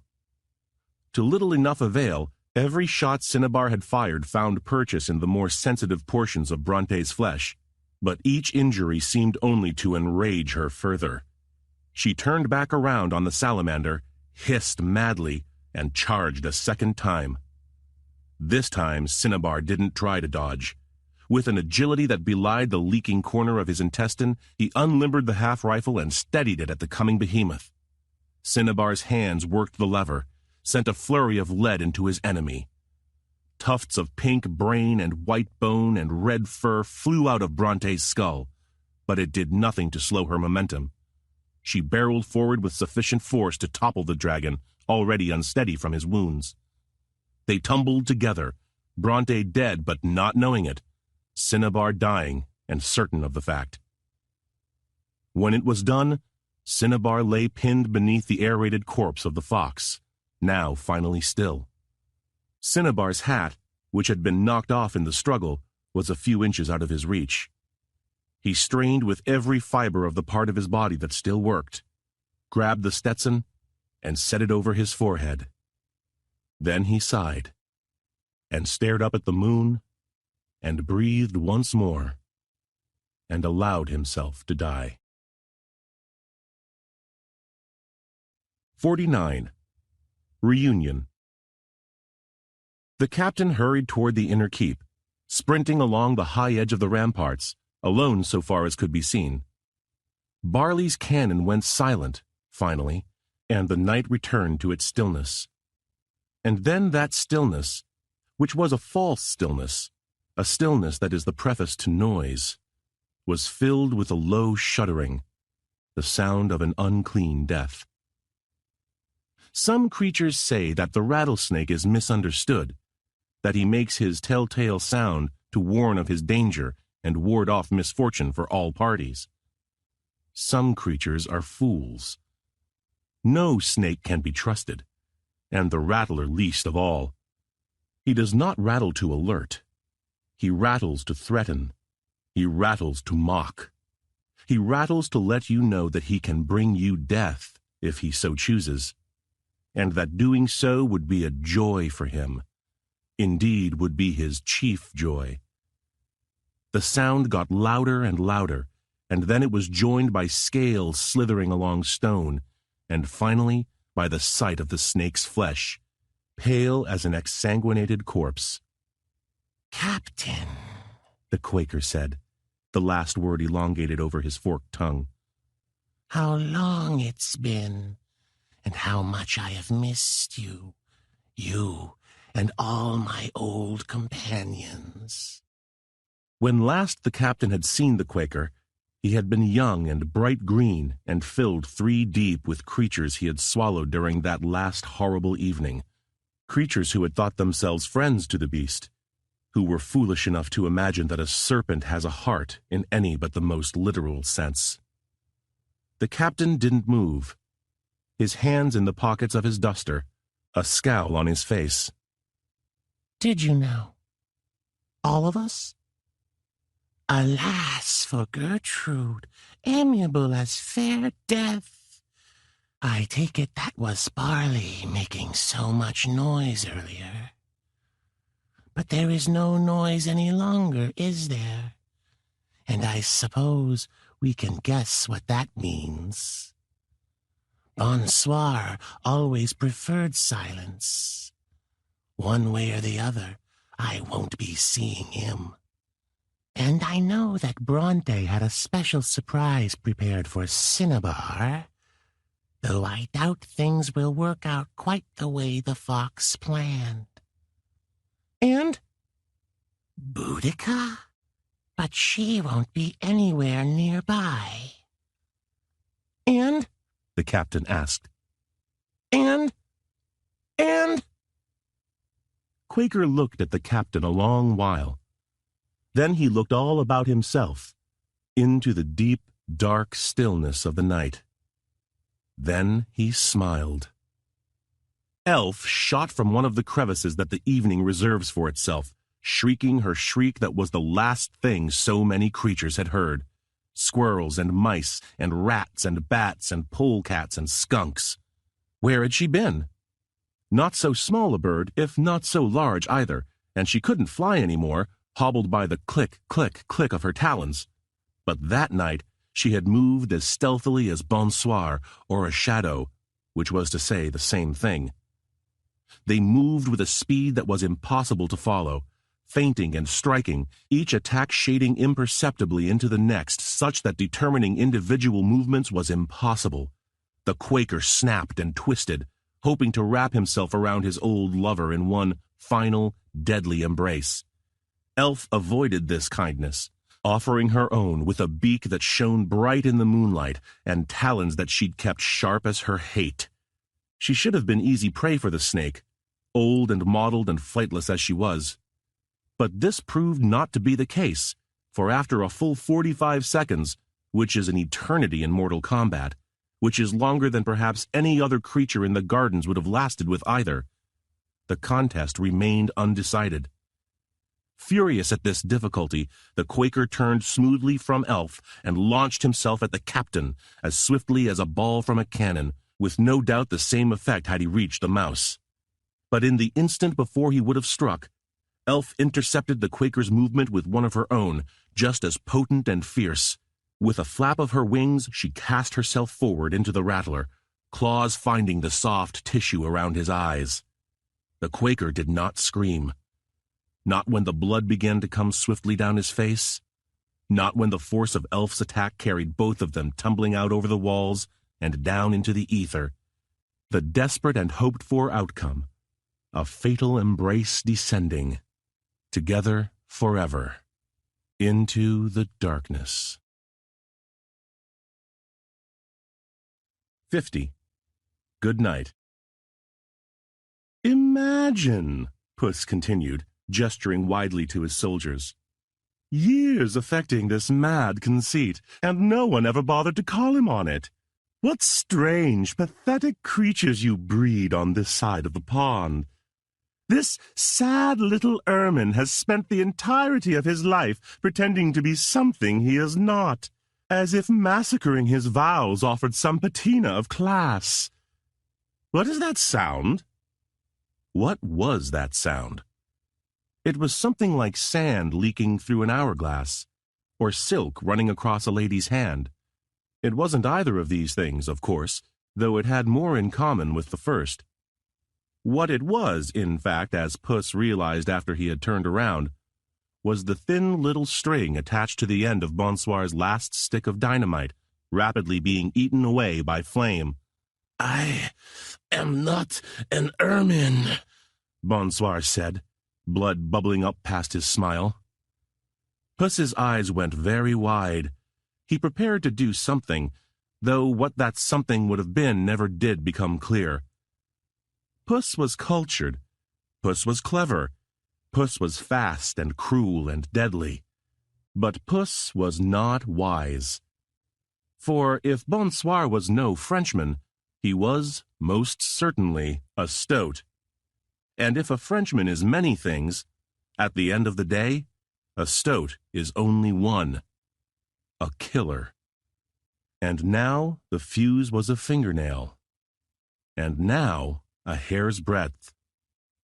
"Bonsoir," Bonsoir said. 51. One final ace. The captain entered the inner keep as alone in reality as he had always been in spirit.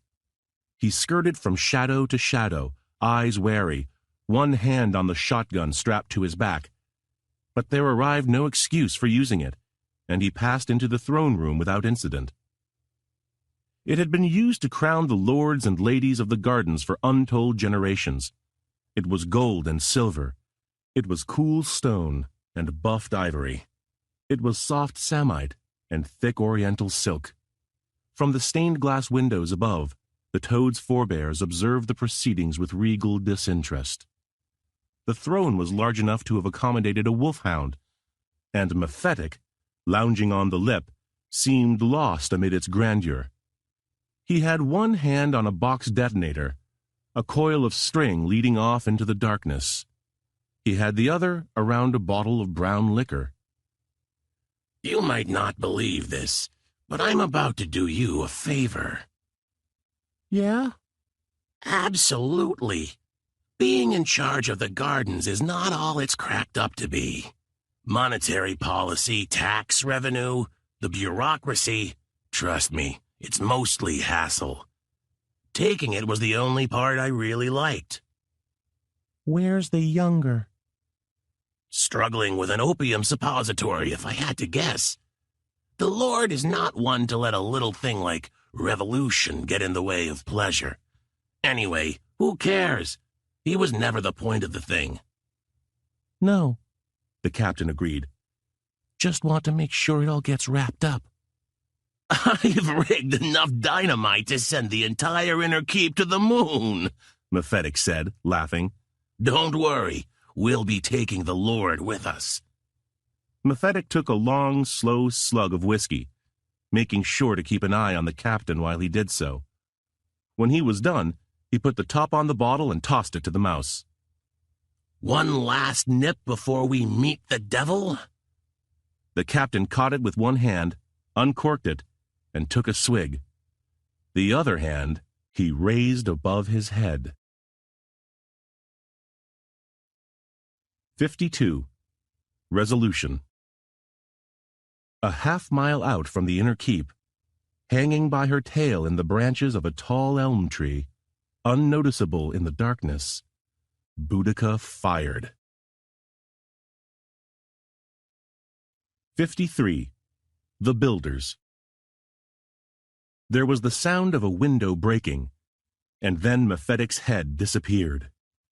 Not disappeared so much as redistributed itself, on the ground and the wall and the throne itself. The captain waved again, unnecessarily. Boudica had seen well enough to make the shot. Of course, she could see well enough to know she hadn't missed. Not that Boudica ever missed. The captain drank what was left in the bottle with one protracted gulp. Then he let it shatter against the floor and moved on, swiftly but not hurrying, into the hallway that lay beyond the throne room. The corridor stank terribly, and it stank worse the farther he went, and the captain knew he was close. At the end of the passageway was a door, and beyond that door was a room, and inside that room was evidence that no creature should have all its desires fulfilled. The chamber was as foul as any abattoir, cut-rate whorehouse, or public toilet. The captain had not seen the creature that breathed at the center of it for 10 years, since before the start of the War of the Two Brothers. And in the interim, he had gotten fatter and nastier, but not fundamentally different in any other way. The Lord was larger than any toad you'd ever expect to see, nearly as big as Barley was, or had been, or whatever. Though, of course, the badger's size had been mostly muscle, whereas the Lord was so grotesquely obese that he couldn't walk unaided, could only lift his arms with difficulty. The collection of warts, humps, swollen bulges, and goiters would have done credit to a colony of lepers. His eyes were as dim as a miner's candle, and it took him a long time to react to this new development. "You," the Lord said. Somewhere in the dim recesses of his amphibious brain, a brain that had long been subject to the degrading effects of every vice and narcotic that had ever been invented or distilled, a connection was made. "I remember you. You were my brothers, weren't you?" "He was mine," would be a better way of putting it. The Lord looked at the captain slyly for a moment and asked, "Are you real?" "Real as anything." "Then those sounds I was hearing, all that gunfire and screaming, that was real too? Not just inside my mind?" The captain nodded. The Lord took a few long seconds to work through the arithmetic.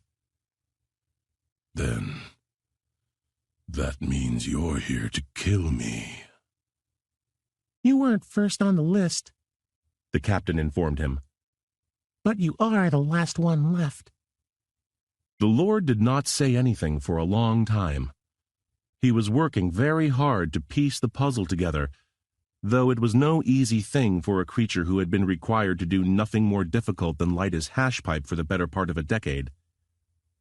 But he managed it, and in doing so he received a sudden and unexpected burst of energy, one that propelled him into monologue. "Well, where is he? Where is my elder brother who has so long been absent from my bosom? Let me show him all the deference due one whose birth was a full 5 minutes before my own." The toad's face, unlovely under the best of circumstances, was further marred with the molasses-thick swell of fraternal hatred. It had been so long since the toad had been required to perform any physical act more tiring than evacuating waste or receiving pleasure that even this short oration left him exhausted and out of breath, his warty hide rising and falling, rising and falling. The captain didn't say anything for a while, just watched the Lord try to breathe. He was carrying a small burden on his back, and he removed it and rolled it out onto the floor. The Lord's eyes throbbed out from his skull.